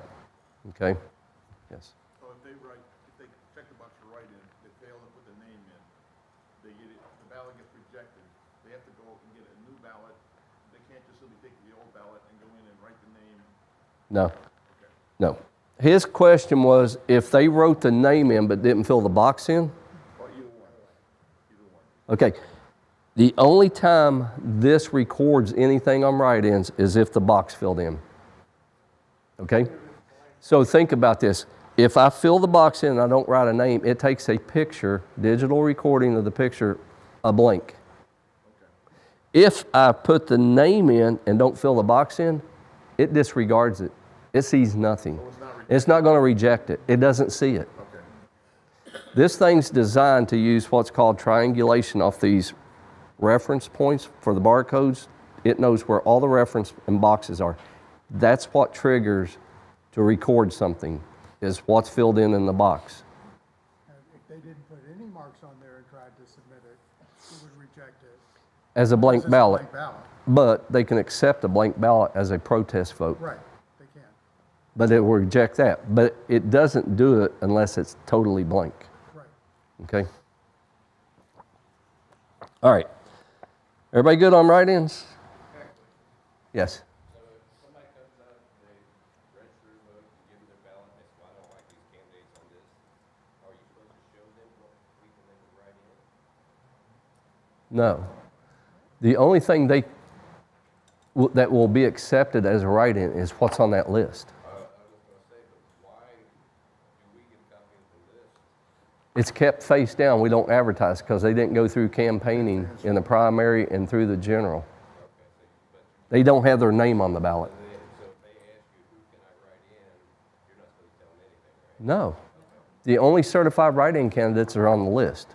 Right, but I guess my question is, Yes. If they ask for to it. see the list, you show it to them, then you retrieve that list back. Now, they Yeah. can take their cell phone, take a picture of the list to take over and use it for reference to write the name correctly. but you don't give them that list.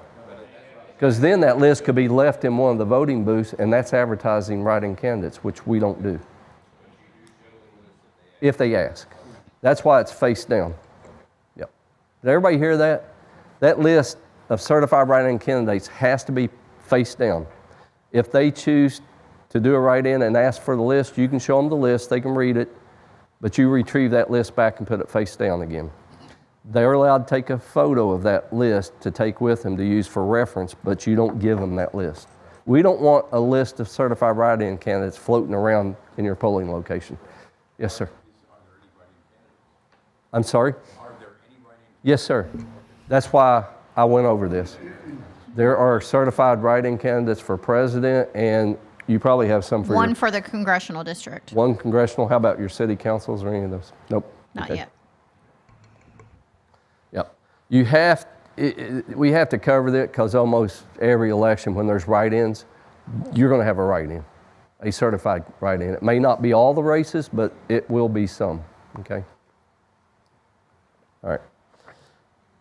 You guys realize this is straight party voting in this election, correct? Everybody understands straight party voting. You're going to have Republican straight party, Democrat straight party, Libertarian, and Kentucky party. Kentucky party is a new one. It's only one person. One name is a Kentucky party, straight party for president. Okay? No other races is going to have that straight party in it. Or Kentucky party in it. If, for example, I mark Republican straight party, that in theory gives every Republican a vote. That's how straight party works. Some voters are confused. They think they mark this and have to go to every race and mark it as well. They don't have to do that. But it's up to them. It doesn't hurt if they do it. It doesn't affect it. If I mark straight party Republican and I go down to another race and mark Democrat, is that allowed? It is. It's called crossover or split ticket voting. So anything done inside a particular race supersedes the straight party selector just for that race. Okay? And then you guys understand what overvotes are. When you have a vote for one and you make two selections, that's an overvote. You've marked too many choices, which I'm going to cover that in just a little bit. All right.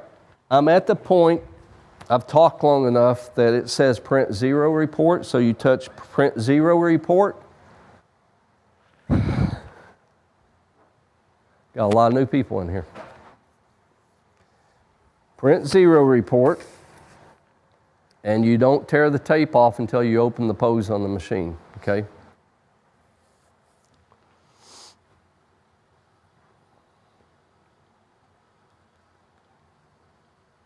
$1 million questions getting ready to come up here. That wasn't it. That wasn't it. But I knew somebody was going to say that.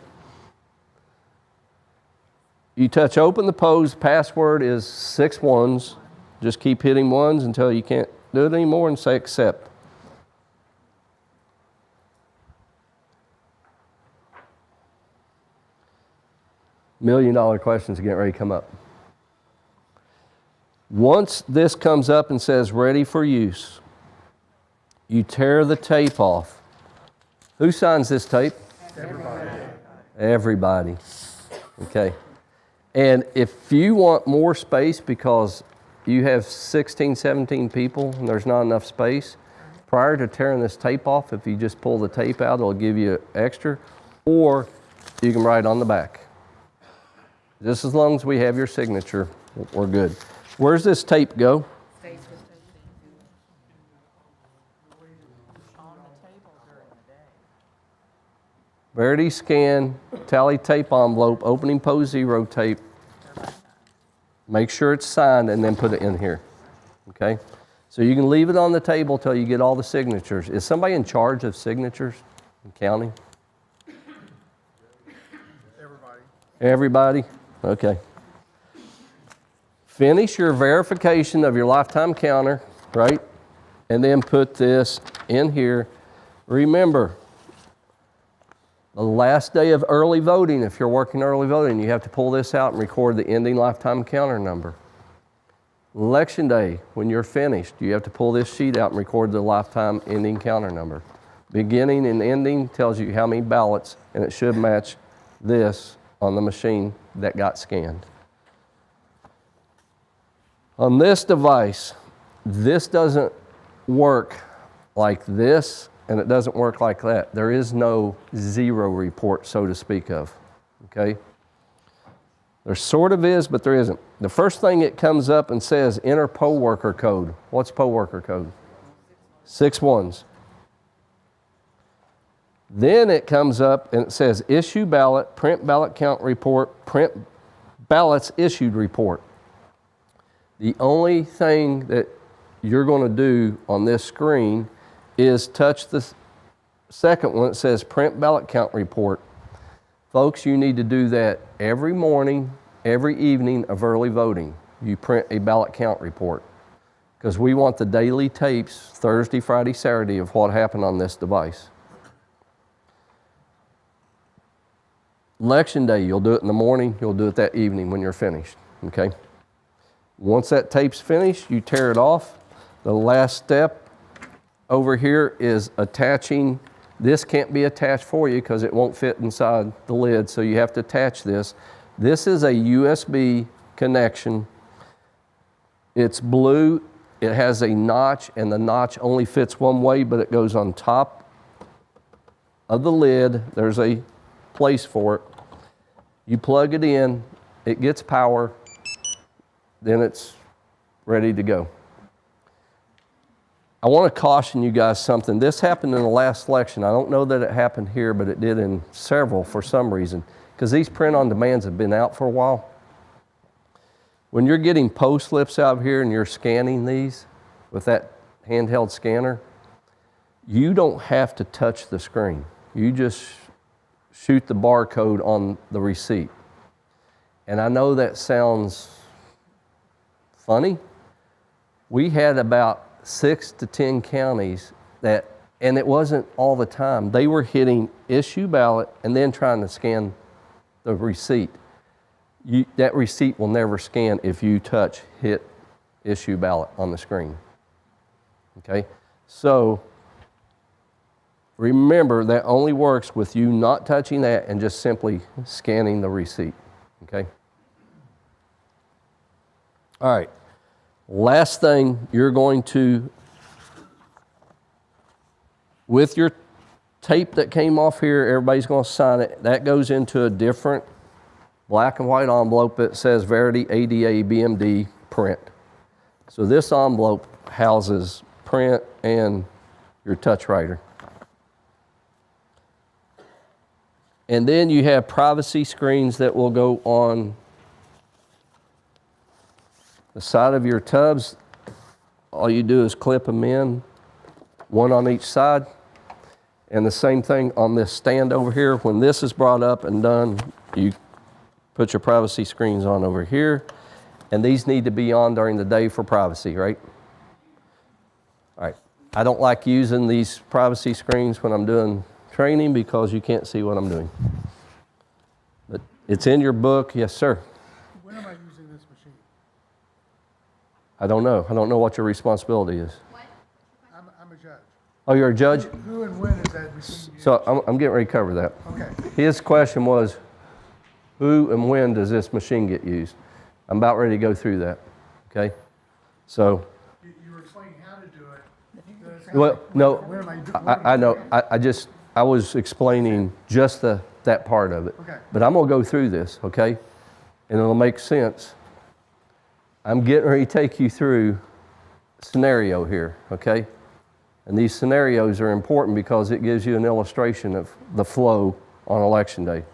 Now understand it's not going to be compact just like this because you're going to have people getting checked in at one place and they're going to hand a ticket to a voter. Nope. It's printed at their station By the clerk? by the clerk. Okay. 'Cause this is where it differs in different counties.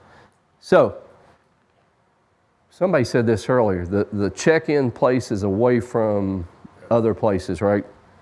Okay, so your check-in stations, the clerk has a poll pad and the clerk has a print-on-demand machine? All right. And you share a printer, To share a printer. so, We alternate printing. okay. So you're sharing the print device Right. between two clerks.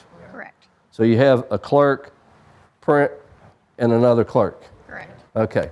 Is that every location? Yes. All right. That's good to know. But you do have multiple prints inside that room. Correct. Okay. And remember, I do 36 counties. Everybody does it different. So it's important that you guys are helping me help you and the mass understand what's going on. All right. So a voter comes in and a clerk checks that voter in. Hopefully they bring in a Kentucky driver's license. Yes, this is a Kentucky driver's license. We're going to pretend it is. So they hand you the Kentucky driver's license. You're going to hit scan, barcode. It finds the barcode. It brings their information up. Then you ask them to confirm name, address, date of birth. Right? We've been through this. Everything's good. You hit proceed. You choose what ID type. We're going to say Kentucky driver's license. Okay. Yes, everything was good. And the voter's you're going to flip that over. The voter's going to sign. Done signing. And then the clerk has to initial it. And it prints off a receipt. This receipt has the ballot style barcode. This is where I was saying, don't hit issue that, because look, if you touch issue ballot and you scan, it does nothing. And we got a bunch of phone calls about that. And we said, did you hit issue ballot? No, I didn't. Well, we run audit reports sometimes, and we checked it. And this one guy said he didn't do it. He checked in 160 people, 80 times. He did it the proper way. 80 times he did this. All right. So with touching nothing, watch what happens. I scan the barcode, and it brings up the ballot style that matches this right here. Now, I always ask that you match and make sure it's correct. Some guy asked me yesterday, he challenged me, he said, is it ever wrong? And I said, no. Well, why am I checking it? I think you should double check everything, right? Just double check. When it's good, you say, yes, print the ballot. This is in sleep mode. It's going to wake it up in about 24 seconds. It's going to print a ballot that's front and back, okay? Duplexed ballot. That looks identical to a pre-printed ballot. So while that's doing its thing over here, warming up, it's going to print.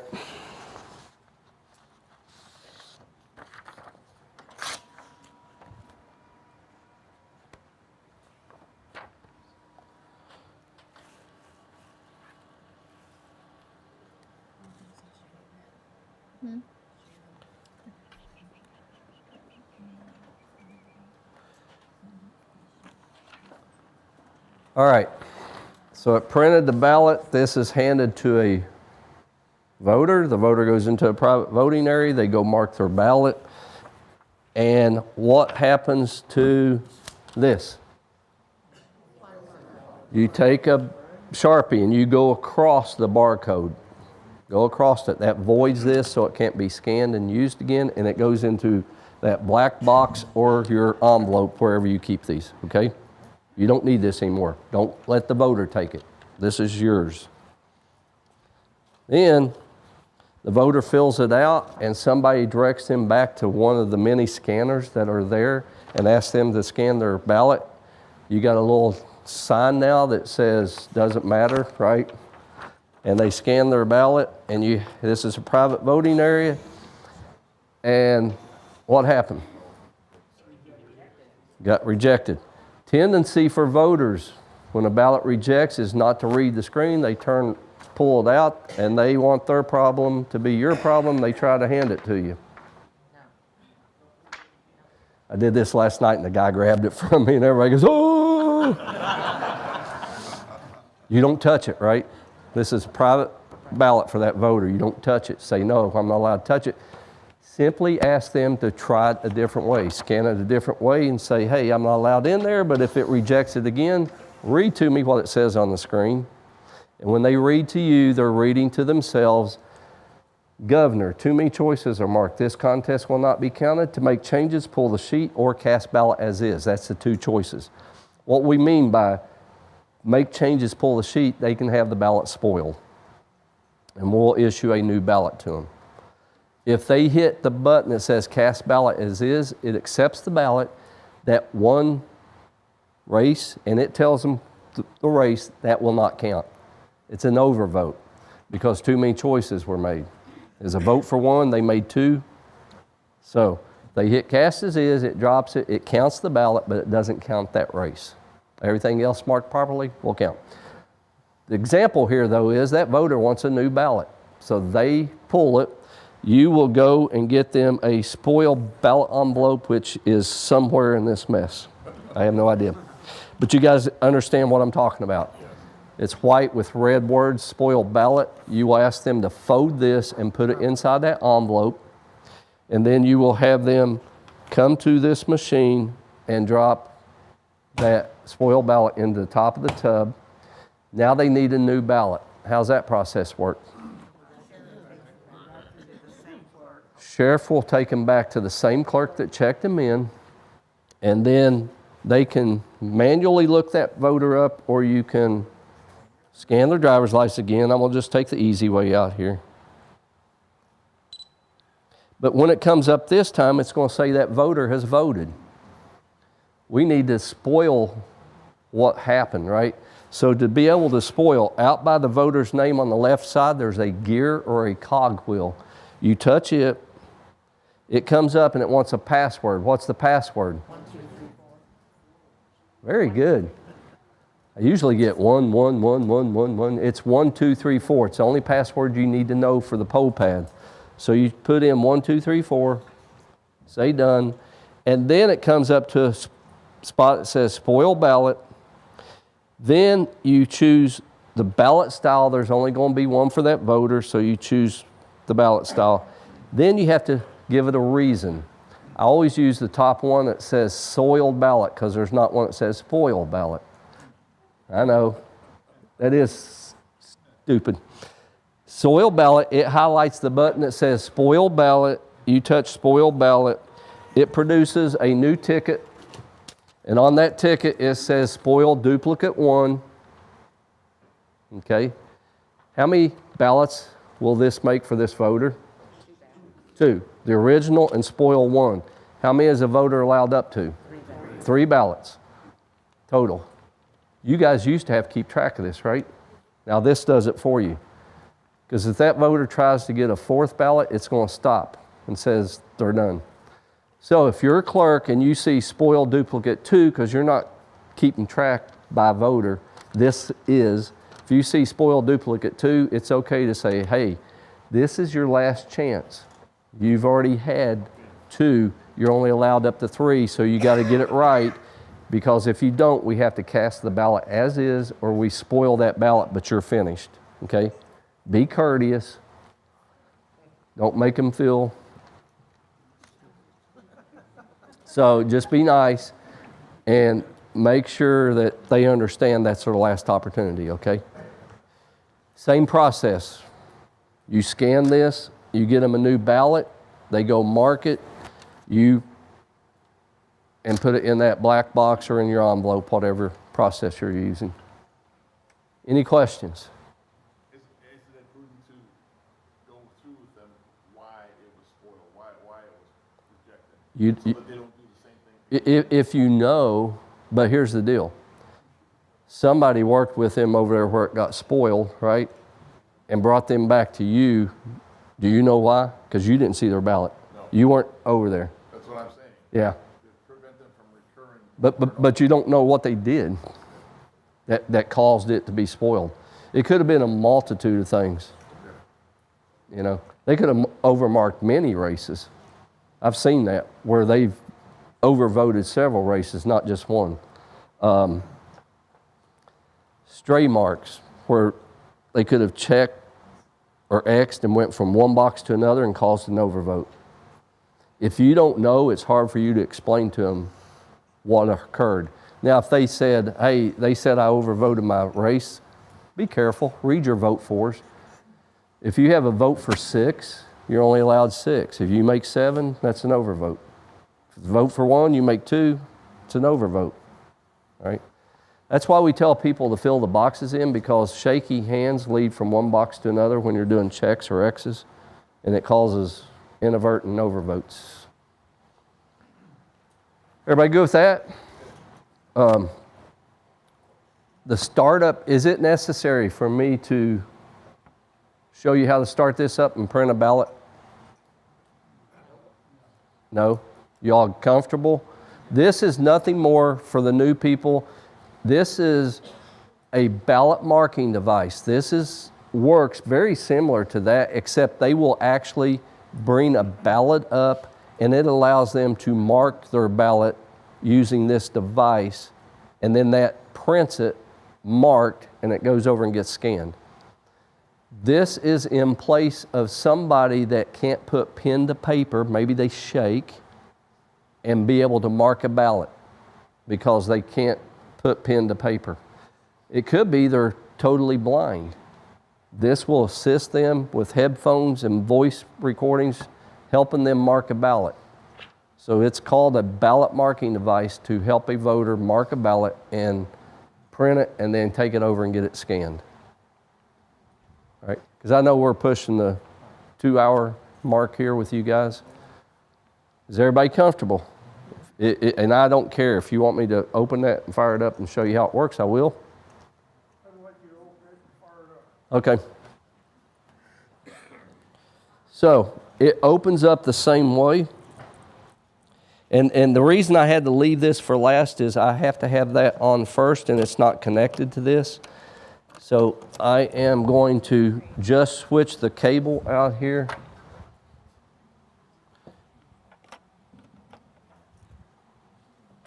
And remember, this is a 5-minute process, just like your other one.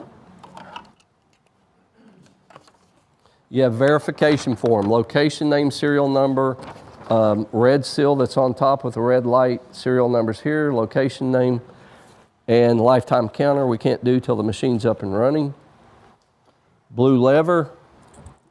You guys can holler it out if you want. Yellow key. Put it in the cradle, press down lightly. Red light changes green. What button do I hit on the back? Red.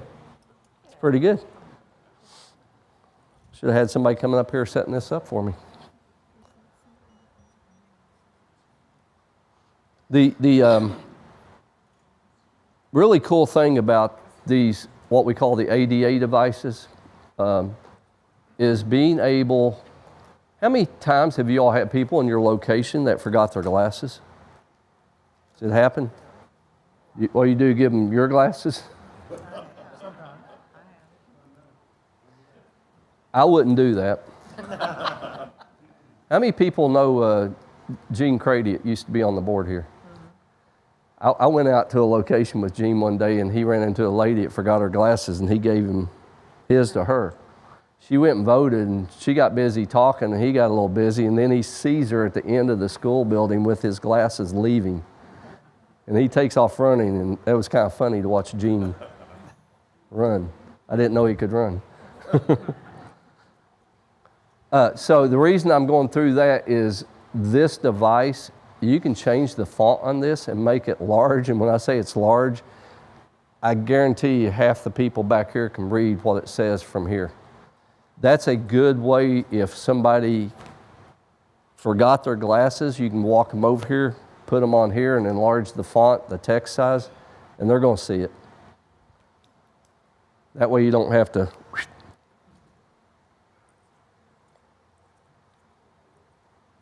But they were already given a ballot.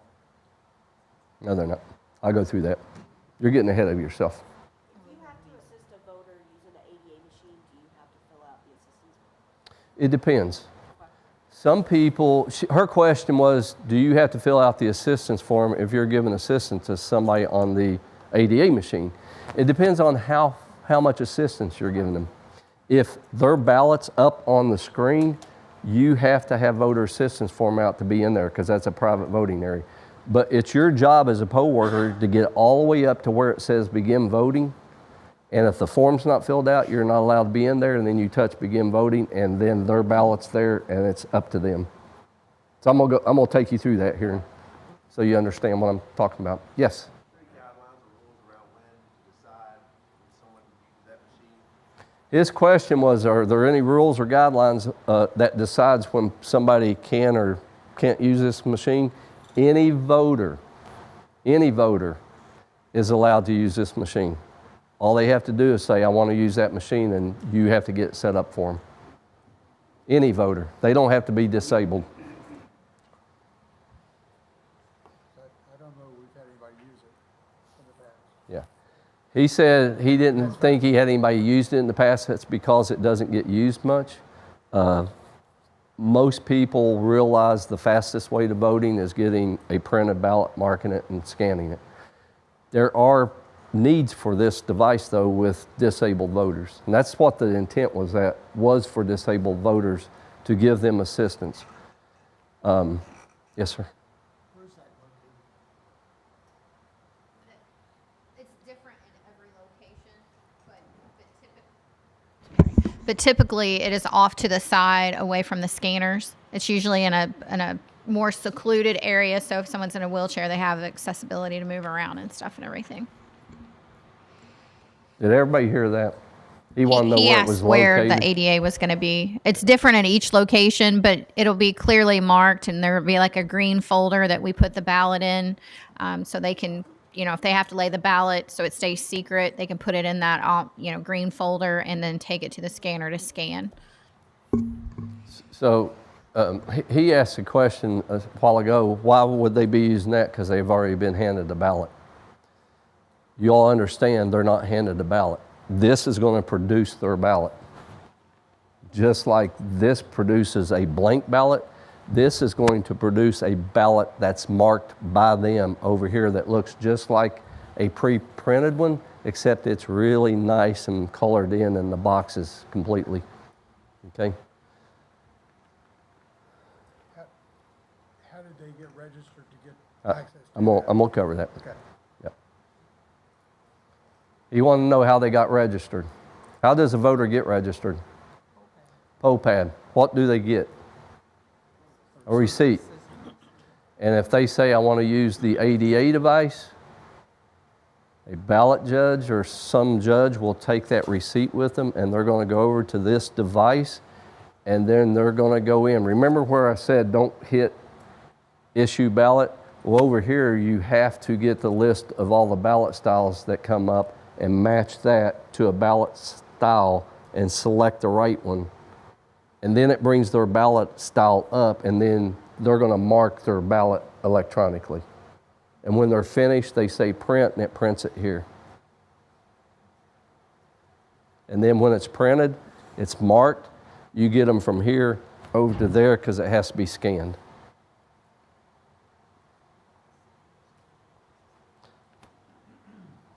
But I can't do anything until we get the machine up and running. Might need to borrow that other printer for this evening. That way I could have already had it up. We're getting close. Clerk will get the receipt back, put it there, and mark it correct. Yeah, whoever came over here will take that back to the clerk, and they'll mark through it and put it in the box.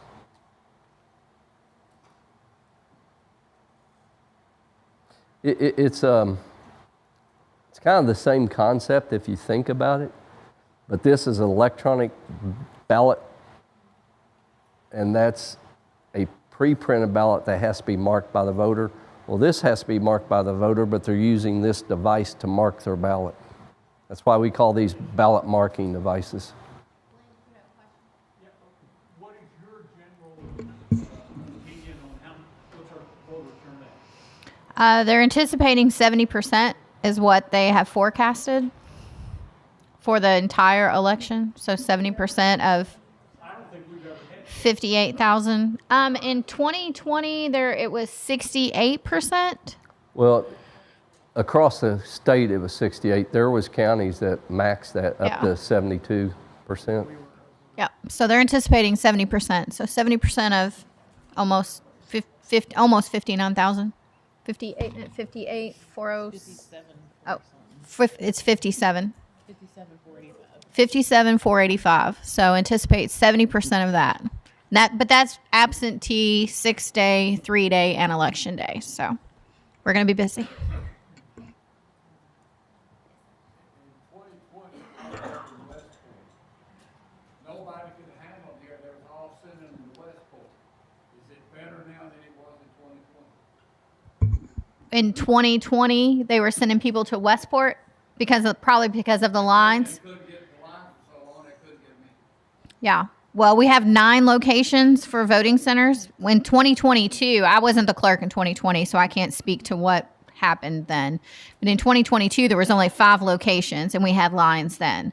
So now we have 9 locations. So there's 4 additional locations with more workers at each location and more equipment. So hopefully we'll be able to, we've streamlined as much as we can.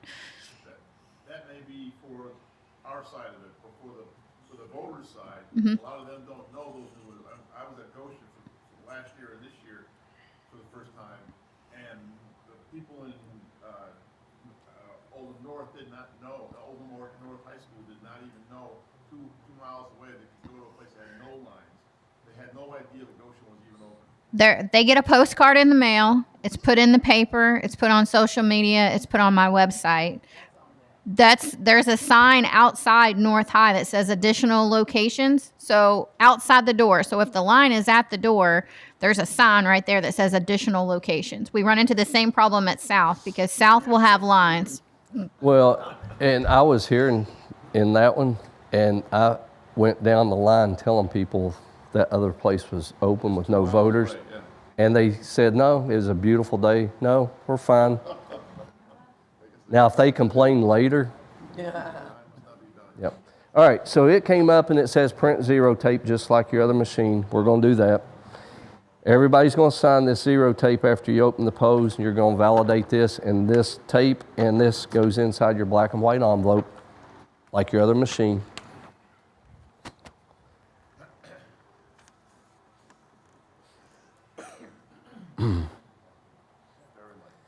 Open the polls. It wants a password. What's the password? 6 ones.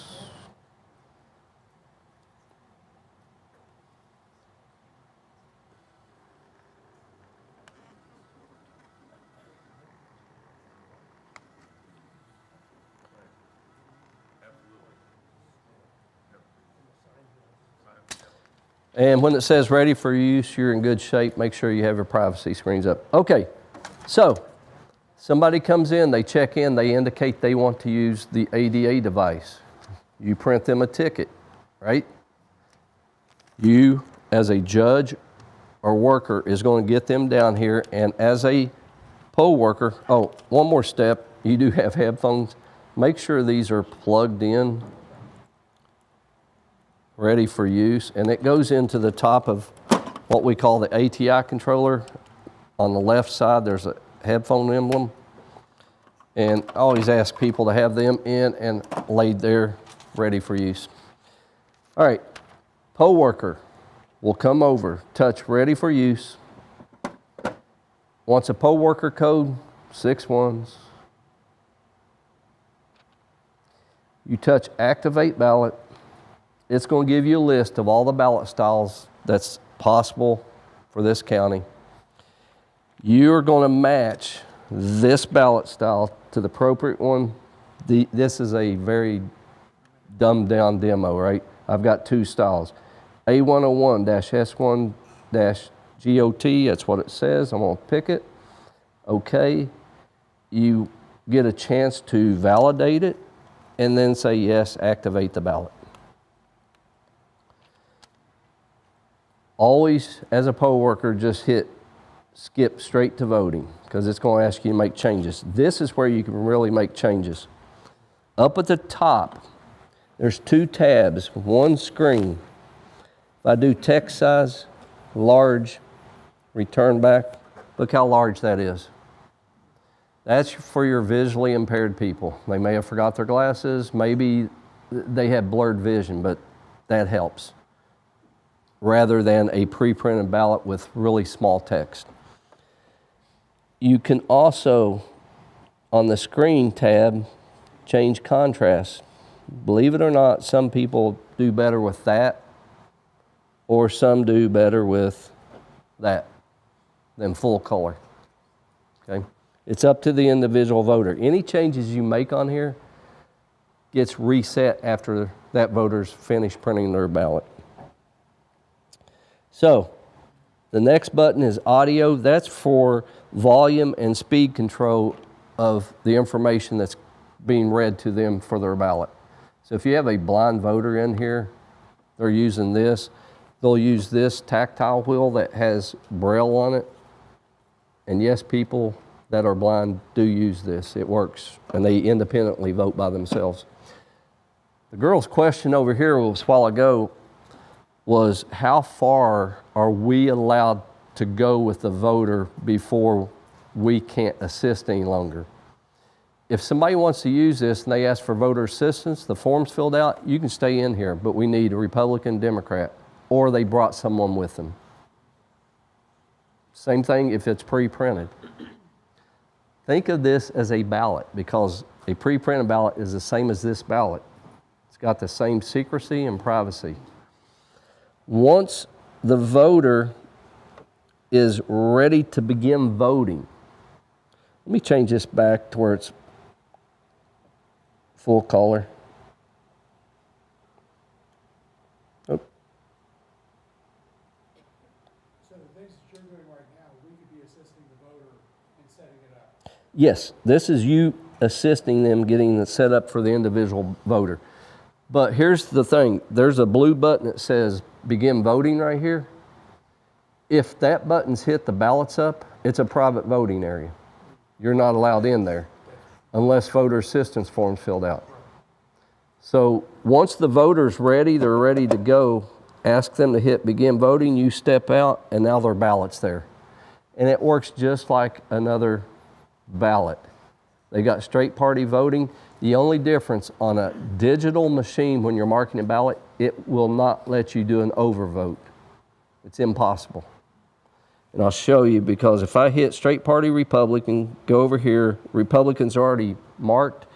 If I tried to do that, if I tried to do another one, it won't let you overvote, okay? So basically it takes the last one that you. Whatever the last button you touched on an individual race, it's the last one. It has write-in capability, just like your other one. You hit write-in box and it gives a digital thing, and you got to type out the name, okay? When you're finished, you can do a review and see how you voted. If you're happy, you say print. Yes, print my ballot.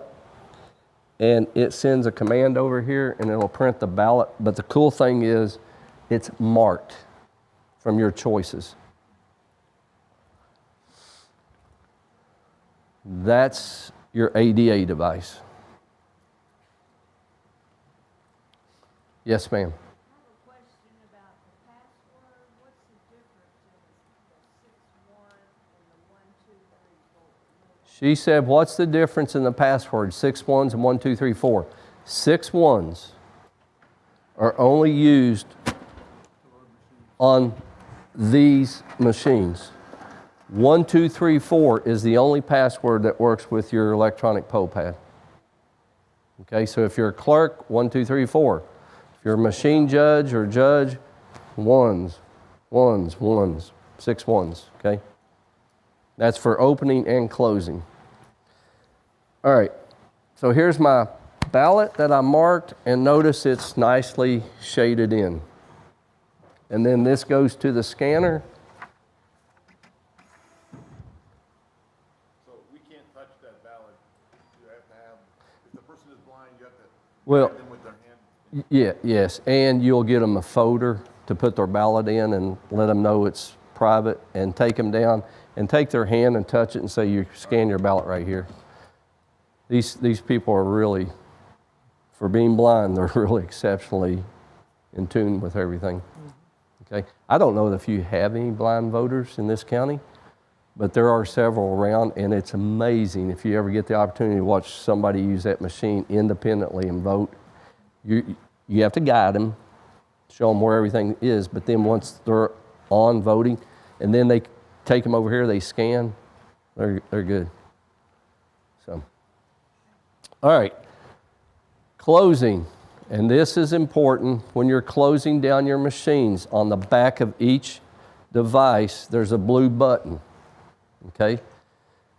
You will hit the blue button on here and on here. You don't need to hit it on here. Remember what I said you had to do with this one? You print ballot count report in the morning. In the evening, once you print those reports, you just simply hit the red button and turn this off. There's no closing of this print on demand machine. You only close scanners and touch writers or the ADA device, right? So when you hit the blue button and it's election day, on the scanner, when you hit the blue button, it comes up automatically and says close pose. If you're working early voting, it will not say close pose, it's going to say suspend pose, and there's instructions in your machine guides on suspending pose on this and that for early voting. But on election day, it's going to say close pose. You say yes, close pose. Wants password, 6 ones, accept, and it'll automatically print out 3 tapes for you. All 3 have to be signed. 1 goes on the door of your precinct or your location, and 2 back in the envelope. Fill out your verification form, record your ending lifetime counter number. Then you turn the machine off. Once the machine's completely turned off, you'll break the red seal on top of the lid, unlock it, and pull the V drive out, which I'll show you that in just a second. This one's a little different when you're closing, but the instructions are in there. When you hit that blue button, it asks for a poll worker code. It's 6 ones. Then you have to touch menu, close pose, then yes, close pose, then 6 ones to close. All right. And remember, that one's print ballot count report, then just turn it off. Sign all the tapes. They go into your respective envelopes, your blue and white envelope, your black and white envelopes. Those envelopes with the drives in them go inside your red pouch. Do we ever break seals and get drives out on early voting equipment? Never. That has to be done by the County Board of Election on election night. All right, mine's already into printing 2 more, but I'm going to cancel that because I don't want it to print 3 tapes. I'm going to stop it. You tear these off, everybody signs, you turn the machine off on the back with a red button.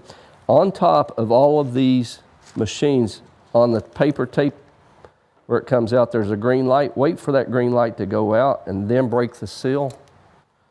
And then with your keys, there's a red dot. You'll take the red key, unlock it, and you pull out your drive. How important are these? Very important. Put it in the envelopes, and then the envelopes go into the red tally bag. All right. Did the new people run off, or are they still in here? We haven't scared them that much. Okay. It's a lot of stuff, isn't it? A lot. But it seems to come together and flow as people around you that's done this embraces, and they're going to help you. They'll get you going. On Teamwork. election night, when you print the tapes and you post them on the door, be sure that someone can stand on the outside of the door that you can see all of the election results. So if the door has a break in the middle of it, you need to cut the tape. There's tape and scissors in your boxes, and then start the tape after that. We have to be able to have those results posted clearly at each location. And you can tape them on the outside of the door. That's allowed. We just have to post the results, and that sounds funny. We had people that had glass doors similar to this, and they posted it on the inside, but they had the blank side facing out. What's the purpose of doing the taping, right? And that sounds funny that we have to tell people that, but that's what these are, public results, so they can come up to the door and look at it, all right? The sheriff or the judges The judge, will go out yep. there and tape up the results. You're going to get 3 copies off your scanner that has results. That's the only tape you're taping, is your scanners. The other ones are just ballot counts. It has no results. They're just ballot counts. This scanner where all the ballots got scanned has results. You tape one of them out there for each scanner. And then the other 2 go inside your envelopes. Sign all of them, even the ones you're hanging. Yep. Do you want to cover what they're bringing back? They don't have to bring anything back. We have Okay. the sheriff's department. We'll have a deputy that will come and pick the red bag up.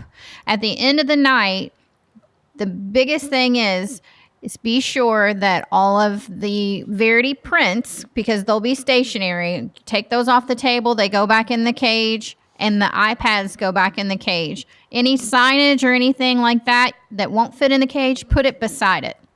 But be sure that you put all of as much as you can back in the cage. Don't start taking the stands, the ADA stands apart and stuffing them in cages and all of that kind of stuff. So just be sure that everything goes back in the cage or is next to the cage. The judges and the sheriff have to stay with the equipment until it is picked up by our road department or our maintenance department. The liaison will stay with the equipment, but the 2 judges and the sheriff have to stay with the equipment until it is picked up. That's the chain of custody. Goes from them to our road department, and then it goes back to our staff in Crestwood that checks off everything that's been brought back in. One other closing note. Parking the day of on election day, please don't park in the front row of the facilities. Park off to the side. Leave that parking open for the voters, because we are going to have a need for parking at every location, most likely. Are you done, Ross? Do you have anything else that you need? Does anybody have any? I am finished unless you have questions for me.